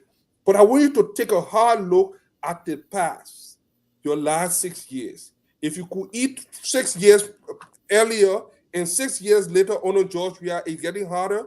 Your parents can bring little home. They're not even able to do something. Some of you have to go and sleep with older men, subject yourself to all kinds of things just to survive. And the hunger has gotten worse. Honestly, it will not get better. It's going to get worse. George Weah cannot do it. He doesn't have the will. He doesn't have the knowledge.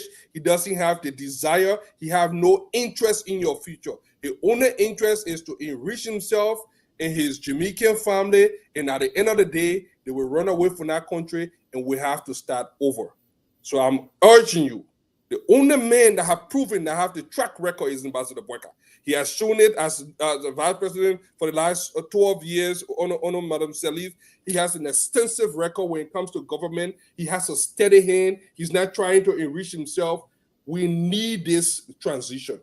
We need this man to safely transition that government to our generation after he shall rescue it, and then we can find means to fix it. So vote wisely and do not use your emotion.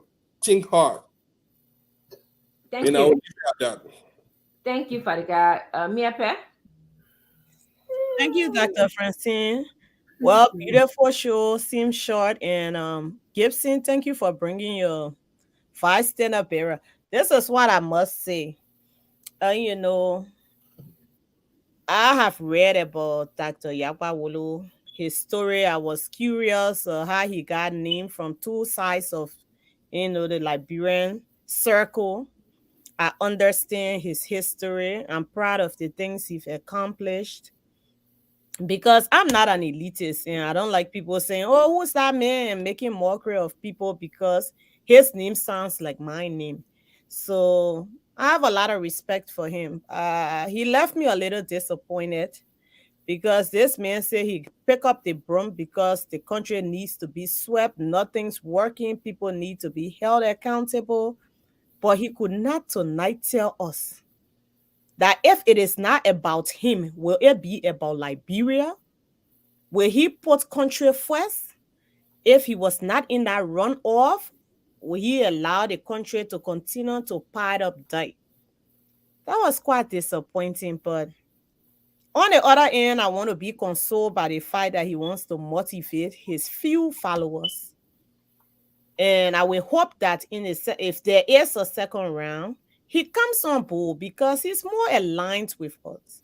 Mr. Yakpawolo and us can, Dr. Yakpawolo, I'm sorry that, and us can work together to make Liberia a better place. I come here and I don't say it, and it may sound like a cliche, but I mean it. When I say, oh man, Boyka wants all of you on the train to work for your country. And I look forward to Dr. Yabawolo and Gibson there joining us because we are the bridge over this troubled water for now. I read a lot of the comments and I listened to a lot of people talk about him. Sometimes we have our ambition in life. But sometimes when it comes to politics, sometimes it's good to listen to what the people want for us, what the masses want. I think the people in his district 4, they were resolved on making him a lawmaker. Maybe by there we will have seen him in the legislature perform, become a speaker, and who knows, move up. The same was said about Councillor Bromskin. You know, the people of Basel were saying, listen, we want you as a lawmaker. They gather in numbers. But then again, you know, she took a different path. The same could have been said about Mr. Cummings. The people said, we want this man to be the vice to Joseph Boyka. They were resolved. And sometimes when the masses don't get what they want, they turn away. But the good news is the train is open. The doors are open for all of us. And I know that Dr. Yakwawolo, even though he is here to give some of his supporters hope that vote 6, but at the end of the day, if there is a second round, Gibson then will be with us because we are more aligned. Someone that Dr. Yakwawolo's story, he will work with Old Man Boyka and work with the rural Liberians to ensure that our people are lifted from poverty. So number 2 is the way to go. Let us not waste our time. We have less than 45 days. We must go for the man with the longest leg in the opposition who has the ability to kick off this government. So let us vote number 2. Let us give all of our support. Go visit online, www.joeboyka.com. Give your resources, call your families, and let's do this and start a new chapter come 2024. So thank you, Dr. Richardson. Thank you to my panelists, and it was a good show. Remember to vote number 2, as you see on fatigue here. That is the way to bring peace and stability to our country. Vote 2. Thank you, Gibson.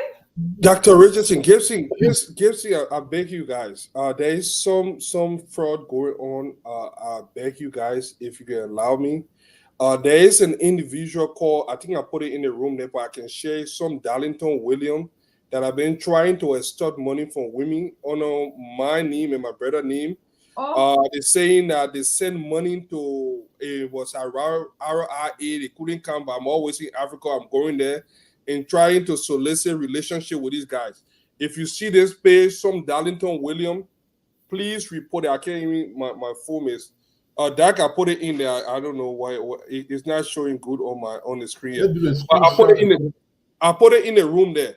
This person, he has multiple people have reached out to me. I don't talk to people inbox. Now, one of the things that I sometimes be on Facebook, you see my Facebook open, but I barely respond to messages or even go into inboxes. I'm a public figure. I do not go into inboxes. And let's have a long conversation. Everything is transparent. Yeah. Actually, a rescue person. Yeah, that's what we do on the rescue team. We are very transparent. But if you out there, I'm not asking for a relationship. That's not me. I'm not asking you for money. If you don't send your money, please don't send your money to this. Report this page, Darlington William.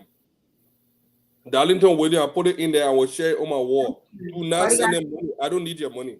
Thank you for the public service announcement, Mr. Gibson. Yeah. First of all, I'm really happy that Dr. Yakwawolo came here, and I think we should discuss his comments more, so more education can be provided. But I'm elated that we have a very competent and very endearingly intelligent gentleman that will be serving as vice president. I don't agree with Mr. Fadika's appraisal of his education plan about having high school students to teach the people who cannot read and write at all. As a matter of fact, when I was in the 6th grade, because in the village, I used to teach the 1st and 2nd grade. When I got in the 12th grade, they used to send me in the 10th grade to help the 10th graders because I was good at math and physics. He said it will be higher at teacher. No. He said they will be paid. They will not be higher at teacher, but they will be paid. So when they tell you to teach 10 they're trying to explain it better next time because there's a difference. Fadiga, Okay. the man was very clear. Didn't Actually, Power Emerson, he was a teacher from 6th grade. I see why you oh think yeah, you know everything. I've been doing a lot. Even when I came to America here, I taught 12 graders from 2009 to 2014. That was the first But job I that was time doing. you had degree. Then the time Yes, you in yes. grade That school, time you I had, study yes, you're class right. teacher. Then the same thing, you study Let class. No, it's not the same thing. Yes, It's not then the you same finish thing. so you can go home now. So, Fadiga, it's possible that what he was trying to say, and he did say that there will be pay, there will be a form of job that will be doing. You teach 10 people how to read and write, you get paid from the government, something like honorarium. It's part of the education plan. Now, the other thing is, I want you to understand. Let me give you an example. Not all the time that you have to borrow from countries. When Sekou Touré became president of Guinea, what he did was he incorporated language in education. And so all of the languages, they took about 4 or 5 languages and put it into the education system. As a result, it motivated people who were not going to go to school using the language, looking the language bit. And while they were there, they were learning. Unfortunately, when Sekou Touré died, the people who came after him didn't pay attention to it. Today, Guinea has 85% literacy rate because of those kind of idea that people, yes, you know that you live in Ghana. Look it up, Guinea. Maybe you drop now. Guinea have professional teachers. Guinea got most of the teachers are beyond I'm competition. talking about Sekou Touré time. After that, it didn't continue. I just made it clear. Yeah. The other thing I wanted to clarify is you want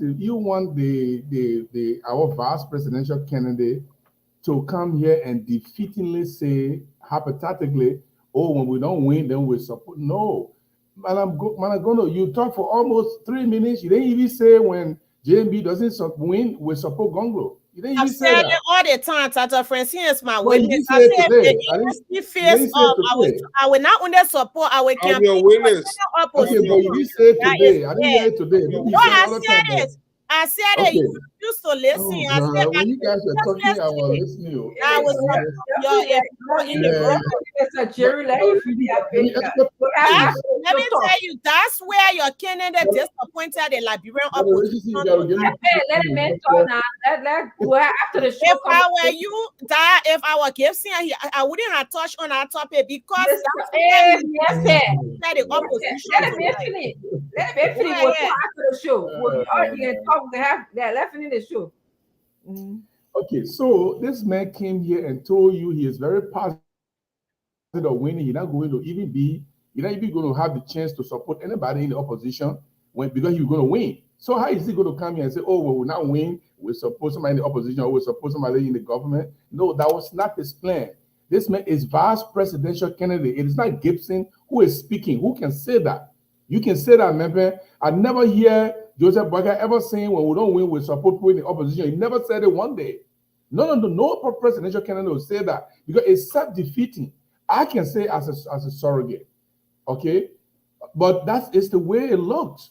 But I just wanted to say here that, look, Gibson, as a surrogate of Councillor Gonglo, we would definitely, I would be in one of the people who encourage Councillor Gonglo to look the way of the opposition, even though it will look like closing my nose and passing.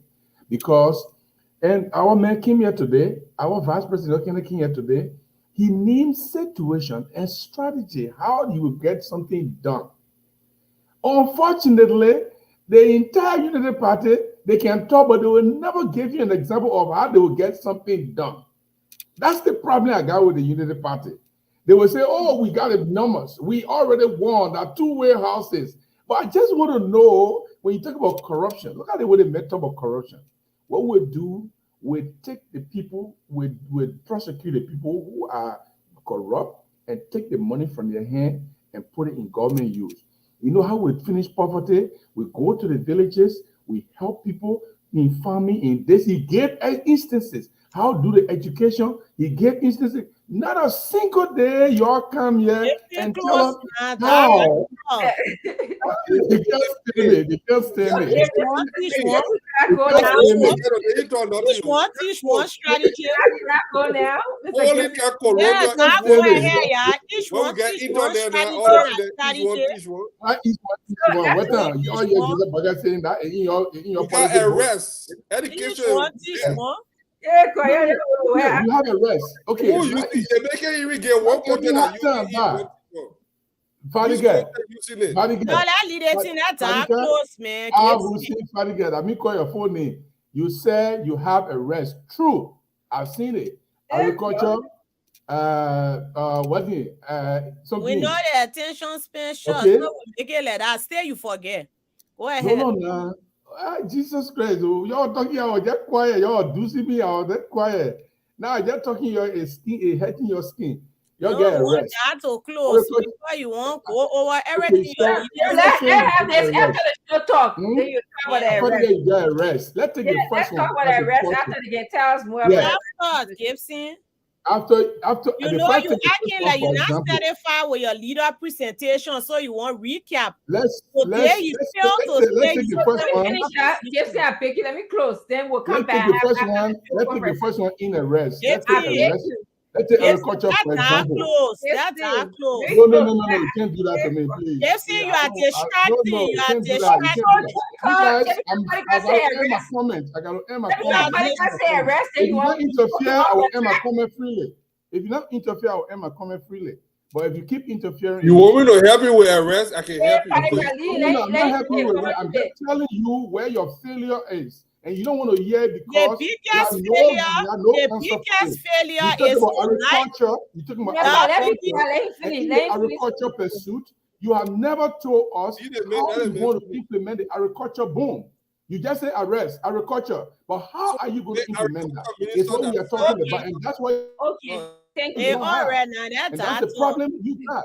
Because you need to come here and tell us how you're going to do it. The Gonglo and the LPP candidates, they tell us exactly how they pursued what they want to do. Even if the idea was wrong or was right, they tell you exactly what they're going to do. That will bring no idea to the rescue train. That will bring so no idea. So let me just, I will start, and by saying, bring an idea to the rescue train. You don't get an idea. It is not clear to me, like, bring the number, bring the idea. It is not clear to me, like you think it is clear that this is a 2-horse race.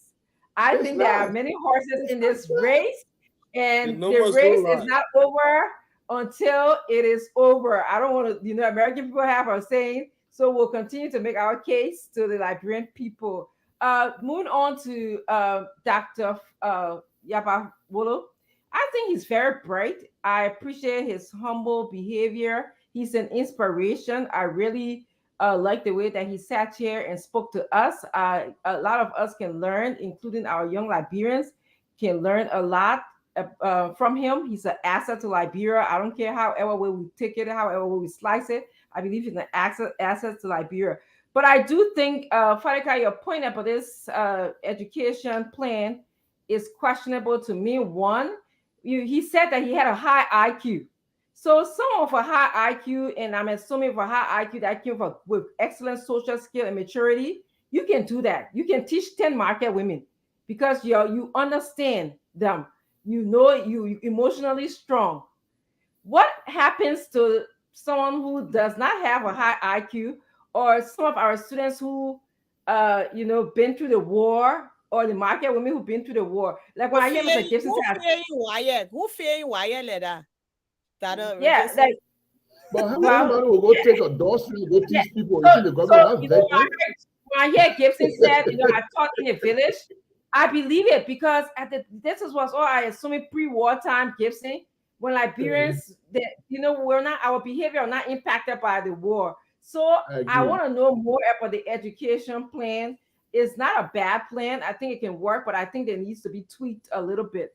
But second concern would be also the asset declaration. I'm wondering if there's going to be a law that will be passed to invade people's privacy. There's, like, I don't mind showing my asset declaration because I know I'm free, I'm clear. But there are people that will say, you are invading my privacy. This my bank statement. My bank statement is my bank statement. So is it going to be mandatory by the executive branch, which is enforcing this asset declaration, or is it going to be mandatory by is it going to be a law that will be passed that will make people forced to declare that? So it needs to be tweaked. I like it. I'm not There's a law condemning already. it. There's a law already that mandates certain individuals in government seeking position to declare their assets. So there's a law already. The only problem is you got to read that originally. The constitutional part, there's some people who want to challenge it at the Supreme Court on the basis of constitutional provision that says every individual is entitled to his privacy, no invasion of individual's privacy. Yes. So some people want to challenge it at the Supreme Court on that. Yes, Gibson, that's true. And so the asset declaration is used already in Liberia, but people are refusing to do it and to make it public. I think it's an issue of making the asset declaration public. But you guys have another name. Y'all don't call it asset declaration. What a name y'all call it? Asset something, asset check or something. That's a name that Mame used, and that's what I'm talking about. I think he said that's how do you call it? Lifestyle audit. Yes, lifestyle audit. That all is. I think that's a little bit of also an evasion, but again, it can be done. Lastly, I want to wish him well. I think he's gonna do well in Liberia. I wish him to Councillor Gonglo a very safe political journey. That's what I have to say, guys. So if y'all want to stay a little bit, on your platform say one of my eyeball be one eyeball small. Jesus. Oh my goodness. You know that bring or Hey, you know how it is. It gives you one eyeball big, one eyeball small. Yeah, okay, thank you. But I know my doctor not tell me that I just finished my physical last week. They tell me your one eyeball big. Somebody made a good point. They said you can't claim privacy when you're contesting for public office. Exactly, I saw that. Yeah, I because think I was more concerned about the salary, the publication of salary. Yeah, that was the only place that I felt a little, But before that, there will be a bill that will be passed. That bill will be submitted. I think we'll be discussing generally now. There will be a bill that will be submitted to the legislature that will empower the executive to make public all government officials' salary. Otherwise, it may be a challenge at the Supreme Court, and the Supreme Court can pass on it. But if the Supreme Court block it, it means it cannot be done again in Liberia at all unless it's lifted. So there will be a bill that will be passed, and that bill will specifically which government officials' salary can be exposed based on our law. I think, it's something that we should do because once we know our president's salary, it means we'll not be telling people JMB are getting $2.5 million a year. And you get over 500,000. Gibson, let me ask you that contract law. If you got some too, you're not allowed to wear it. Under the hierarchy, you also be a pair. Under the hierarchy, allowed to wear it. Because you see, Fatika will wear our under stuff. I don't know if there's some elite team going there. Under certain people wear that contract law. Yeah, I saw the broom breaking small. I don't wear too much African. Lifestyle audit, and he doesn't need to wear the contract law. Personally, I don't wear a lot of Africans, so that's my problem. I don't know if a lot of people get it wearing it, but personally, I don't like too much African. You guys might need a new broom soon. I saw that. Do you have a broom? There will be a new broom. I think it would be a good thing to bring a broom on the show. Do you have one? Yeah, I'm a broom down there. Well, why you need a hole in the corner? I won't go take it there, but why you need a hole in the corner? You got it. I challenge you. I challenge you. Bring your broom. I challenge you. I challenge you. You don't have to rerun his campaign, huh? Bring your broom. Let's see. How do you rate your vice standard bearer performance tonight? Because actually, he didn't do well. He did 99.8. No, he actually disappointed the opposition community when he said if he can stand by opposition. No, the man cannot even say. Let me tell you why it was so disappointing. That's why he was trying to avoid. The man tried to even ride on the Taylor name. So there's a reason. Taylor is still popular in Bone County, where this man is from. He didn't Is even that cap. why I asked that question? That's why I answered the question. Then he took But the the tailor next name. day you were assess Councillor Gonglo, but you can't assess him to answer the Taylor question. He said someone can't answer it. No, he took the tailor name. No, that's that. We Yes. saw him taking the tailor But the name. question, Fadika knows the answer to the question. He How answered. can you And Councillor spell the Gongo name of a answered the question warlord before on this particular platform. and in Councillor what Gongo told you on war this platform you take his that name? he did not arrest Taylor. He was called because he was the only or hired minister of justice in the country at the time, and they told him to come and read. Why Taylor's is it so hard to denounce a man that have been publicly disgraced and sentenced to No, but prison? that's not the question you asked. What You asked him, Councillor Gongo's activity.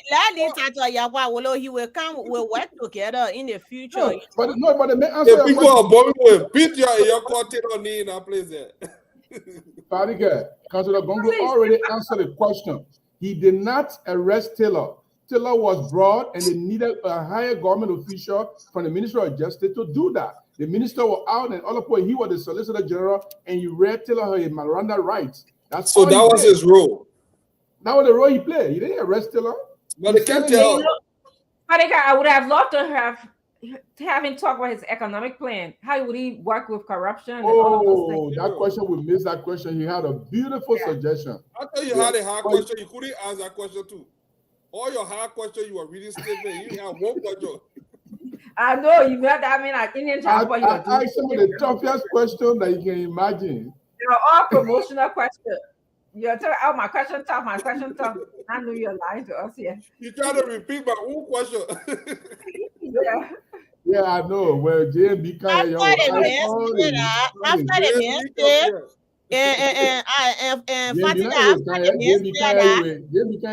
man said, he elected and he would do his own thing, then keep thinking by where says Councillor Gonglo. That was the question. I read teacher before. Keep thinking research and said, anyway, says Councillor Gonglo. So, how can you challenge the president? Yes, I believe you are a teacher, yeah. You help out tonight. No, the man said the president. Did he say that, Fadiga? Yeah, the man said the people voted for him. He said the people voted for him. They did. So he will do what he got to do because he answerable to the people. I think the question I asked what if the president is not? I asked him, what if the president is not working in the interest of the Liberian people? And that's when he answered. He said, well, I'm going to come out and explain to Liberian people, you know, that you guys elected me, I'm accountable to you, but the president is not working in the interest of Liberian people. And I see the question again. Yeah, the man said I will challenge you. You can't explain to the people. You will call press conference, say, memory, the four. JMB said the squander. Any James say the squander opportunity and the city. No, that's the same thing. That's the same thing before you can condemn me. They may condemn all the other five. No, I pray Jamie for that. I praise him that the squander. Actually, to tell you, I don't know if it was a good thing for him to condemn how like the way he did. Yeah. What you think it was a good thing? I don't know. No, but he himself cannot tell what you not tell Joe Howard Taylor weakness again. Then you'll say the man stays supporting Jerry. They make and say you are very strong about it. No, Jerry, you are so strong and powerful about it. It was just I was kind of Joe, one of the things he said I want to hammer home, I wanted to ask that tough question was Joe Howard Taylor name in the county was based on the things that Taylor was doing in the county and his popularity. Yes. So they were not based because she was doing specific things to the county that made him in. And he also said she stayed too long and she had become complacent. She no longer had the interest to do anything that would change the trajectory. So there are so many things you were trying to say. Actually, Jerry, now that you kind of jog my memory, I like the fact that he said that the savior syndrome. You know, a lot of politicians wait until election time and they bring the Lapa, they club, and then the people talk about, you know, how they feel about them. So it's kind of like the savior syndrome. Everybody will just go ahead and say, oh, I like this person.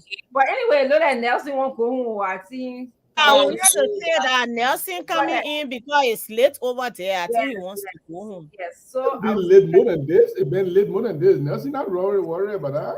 Because It's just saying smarty 6:35. now. Nelson, Huh? Saying smarty now, saying not late. Oh, The my people opinion. when you get money, oh, they can't look for money in Minnesota. I don't know how you. I was saying test. I was saying I'm going test. there.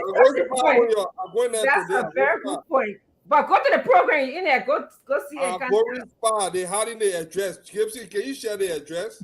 They're in the chat room. They in the chat room. I may see the in the chat room. The address to send their money to is www.joeworker.com. Don't waste the money. Just send it there for better Liberia.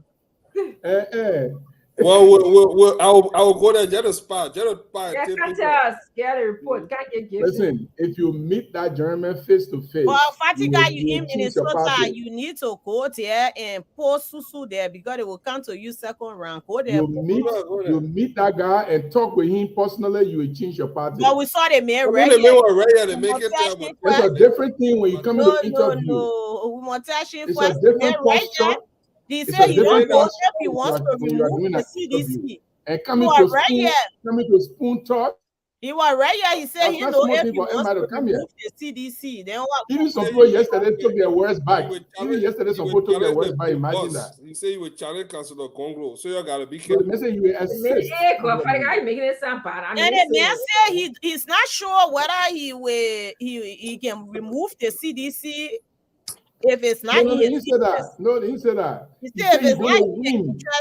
Are you saying you're not sure of receiving this when you win? The man said you will win. There's no reason why Now you why think. that used the word hypothetically? That You can't answer hypothetical question. Hypothetical are not realistic. Yeah, but why made it subjective? So just subject yourself to the situation and see what if. So the each one teach one is not hypothetical, eh? Each one teach one. It's not in your platform. I read your whole platform. You put in the chat. Why you say something that not in your platform? The platform you put in the chat room. I read the whole document. He wanted for Liberia. Now your own thing you talking. He wanted for Liberia. That what we want ask. So why not in your chat? Why not in your platform? In your platform, not in our platform. No. You said JMB will do each one teach one. No, I say you see, no. Even JMB said I can remember his platform, the ABC. How you can put that to your platform?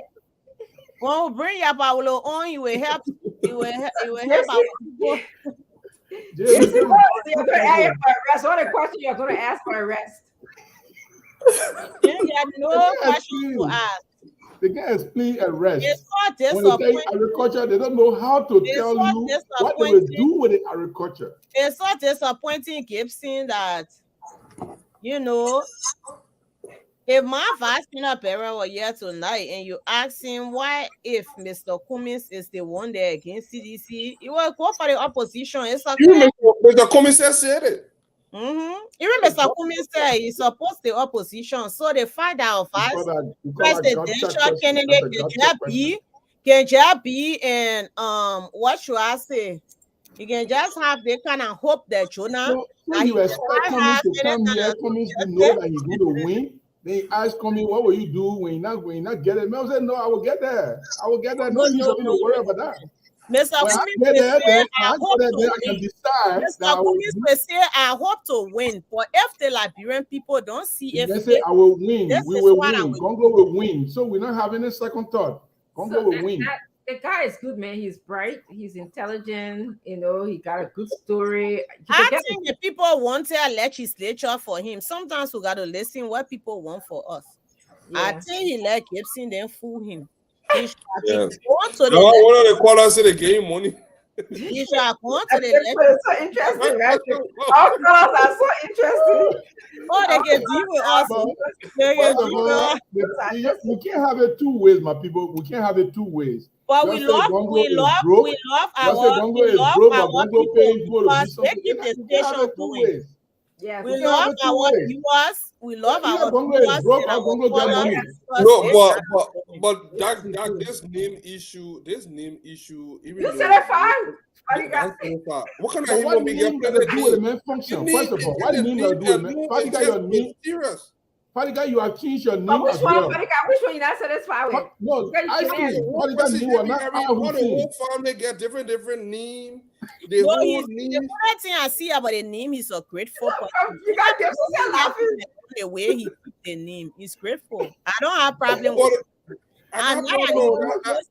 I don't have problem with The the man name. said Fadiga has king. also changed his name. Why?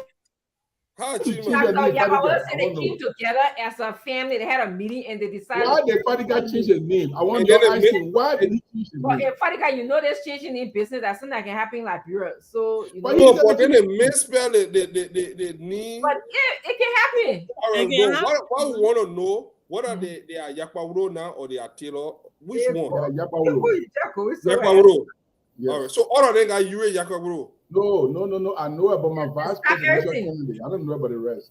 They said, Everybody he keep said that they giving wanted to keep uniformity in their name because they realized that you know Look, they don't want this. for us to come, well, let me tell you, like my name, last name Jeru, right? My father names Zoko Ulia. So he took his dad name Jeru. So all the grandchildren, every one of us, we are doing Jeru. That's good. So that's the crown tradition. And I think you and But my at birth, was Gibson your name at birth in Grange there? Gibson? Huh? Gibson No, was no. that your Yeah, my name was at birth. When I was born, my grand uncle was in Morovia when G.W. Gibson was built. They all so he was mesmerized so by when the village as I was born, he said I Gibson here. Still I Gibson there. I saw in So town. that's how I got my Gibson name. But my name they gave me is called like. So now this name when I went to the register, But you need to be giving some money to GW Gibson. Instead of the registrar, WLYEE, she wrote it at WRRGHT because that's how she know how to spell it. Well, So Gibson, today, if I were you, I would have gone back to my right. Yes, because she didn't know how to spell my middle name. So if she just I were spelled it the you, way I she would knew have it. gone back to my traditional name. Why you accept name from one school that you get no history to? No, to be honest with you, I wanted to use Zogolia, GJ Zogolia. But I would have been better. I have a lot of respect with people. I intend to go to the court and use my name and take that name. Zogolia, GJ Zogolia. Well, your party, you're just changing your name in your party. But we accept. Everybody just changing name in the whole party. Yeah. Maybe Councilor Congo too will change your name to Tape. No, Councilor Congo, that's just Chancellor Congo get nice name, authentic. No, that's an authentic we name. don't borrow those kind of name. We don't go in time and borrow. That's an original name, and the name suiting with the broom, everything. Yeah. The African outfit. I just wondering why I will announce here, maybe tomorrow or next week, I will announce that on Tuesday and Thursday, I probably will be late for this program because I've started my RN program and I'm doing the master's program at the same time.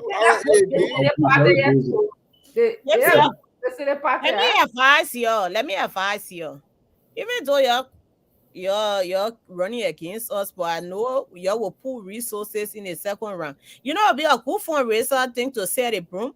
Bring a couple of them on here, they help you. That's a good idea. That is very symbolic. Yeah. The one that is holding. Race. You got that idea, Gibson? You see? Maybe you might give me about 10% of the. Yeah, set a broom. We told y'all we got ideas on the screen, but we know y'all will come along. Set a broom. Y'all will make money more than the thing you're doing tonight. More than the thing you're doing tonight.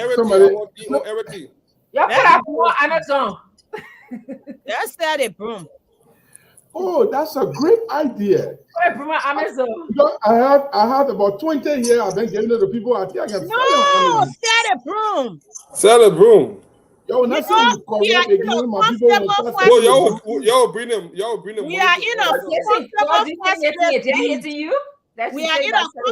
first place lead. We are not. You will start selling the broom. You're even making money out of the broom again. Sell the broom. Y'all need money. We agree. Y'all need money. Okay, y'all will come. We are not insecure. We are in a comfortable first place lead. But it's a 2 horse race. Don't be too comfortable. That's 2 horse race. We comfortable. The numbers don't lie. The political variable in Liberia, they are different. in Monrovia, they are If you loud start speaking trying about to create JMD, things, man, but get there are don't places create it. like in that Yababulos district and Yeah. part of the district in the Panta area, in the Zota area. Lofa None has of you can fallen. win us there. So I Lima can has tell you fallen. That a place Pastor there, has the people fallen. are What most else? disappointed that he refused to be represented. They will not reward him. Oh. The Yeah. people Yeah, like God. where they will not reward him when he going for the higher position. no. They That's will say you didn't still listen the to name, us. man. They will say you didn't listen to Nobody us. told him not to be. Nobody told him not to be or to be. They will tell you didn't listen. But you're such a young candidate though. Yeah, 1981. he's very young, very young. I'm older than him. What you say about born? 1981, December. Oh, wow. I'm born December 12th. Yeah, I'm so older most of the Yeah, people are, and that's true though. He's very young and he and he achieved started a lot school of in education. 1995. And people say he started school in 1995. Our viewers are looking at.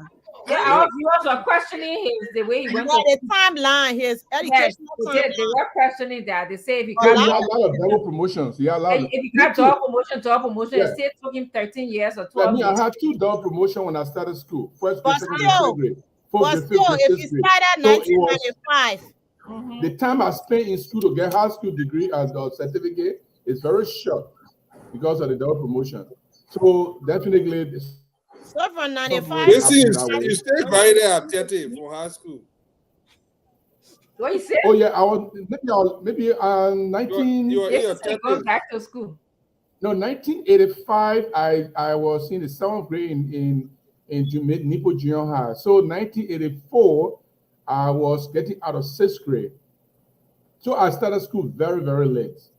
Very, very late. you In didn't fact, start from kindergarten too. the people no, I grade started. I learned at home. My sister husband taught us up to 5th grade at home. So when I got into school, when they gave us the exam based on my grade, we straight in 1st grade. The first semester, 2nd grade, and end of year 3rd grade. The next year the same thing to 6th grade. Yeah, because So, our viewers thought that you're candidate chum. That's true. Somebody made that comment here. Yeah, they made said, chum. if you got What the man way about the song?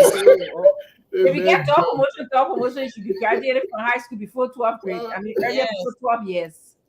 The evil thinkers are evil doer. The person who thinks about jumping, that person is jumping. No, that his timeline they're looking at it, just not adding up.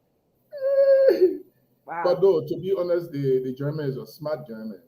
He is. He's very bright. No, that we don't have. He got a to get 2 masters and a PhD. He's very determined. No, we don't doubt it. We do not. He's wise use of his time learning.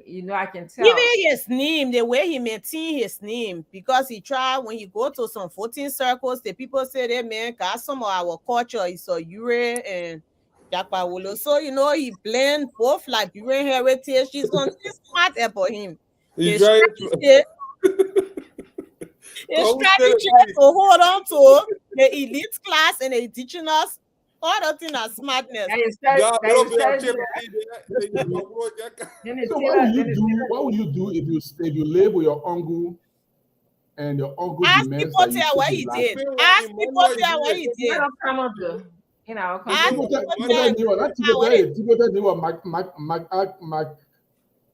MacArthur, I think his first name was MacArthur, something like that. He lives with the Chesney, didn't he? You want to live for the Chesney family, right? Yes. Chiachipo is the one who lived for the Chesney. Chiachipo. Okay. Chiachipo, he was I think he was rapper soon. What? Oh, okay. The man was Emmanuel Ure. The man was Emmanuel Ure all through his life until recently. And Al Hussein also changed his name. Ice Cream, he changed his name. If I were him, I would just go to my indigenous name. That why even the Christian name. They had the Emmanuel Ure. That why even the Christian names are baptizing, I refuse it because God knows me as a Christian name. I refuse it, Dad. Agata, I refuse it. Not bad. No. My people are not Italian. We are indigenous people and God know us like that. So we keep our name. Look at that. Me and Pep. The man near all me one show. Just Nemo and Lume one whole show. You know, those days, the old English name were very important. When you get English name, then you open find doors yourself for you. in certain kind of Yeah. class. Yeah. So small. I don't know why would have been carrying Gibson name when I didn't When you use are something. coming, I know you never used to tell people your name Jerry, or you just used to say Gibson. Oh yeah. One of those boys. I don't like that. You know what? If people mess with our mind so many ways. Yes. Oh yeah. So That is why when you go to Cinco, just tell them you are. Oh no, okay, call. In fact, the word That's saying you are. No, the word can call my. You like just took his father's name. Don't put a husband there. Just say I'm all. When you read Cinco, the plenty in Cinco. When you read Cinco, just say I'm all. Yeah. Look at trouble. Look, they me up again. It's just too much. Look, let me go. Wait, that's Jesus. Well, folks, we want to say thank you for joining us tonight on another edition of the program Spoon Talk. Thanks for making your contributions in the comment section. Thanks for calling in. And of course, to those of you who just sat by, watched the show, listened to the program, we want to say thanks a lot to you. We've been live on Fabric Radio 101.1 FM, Super 95.5, and Spoon 107.5 FM. We've also been live on Super TV, Fabric TV, then Spoon TV as well. And on YouTube, you can check out Spoon Talk Live. We've been there as well. So the Spoon Talk is taking this regular weekend break to be back. We'll be back on Monday with another edition of the program. Until then, have a good night. Coming up tonight will be the late night show, and you can join us as well. I'm Nelson Colette. Bye-bye for now.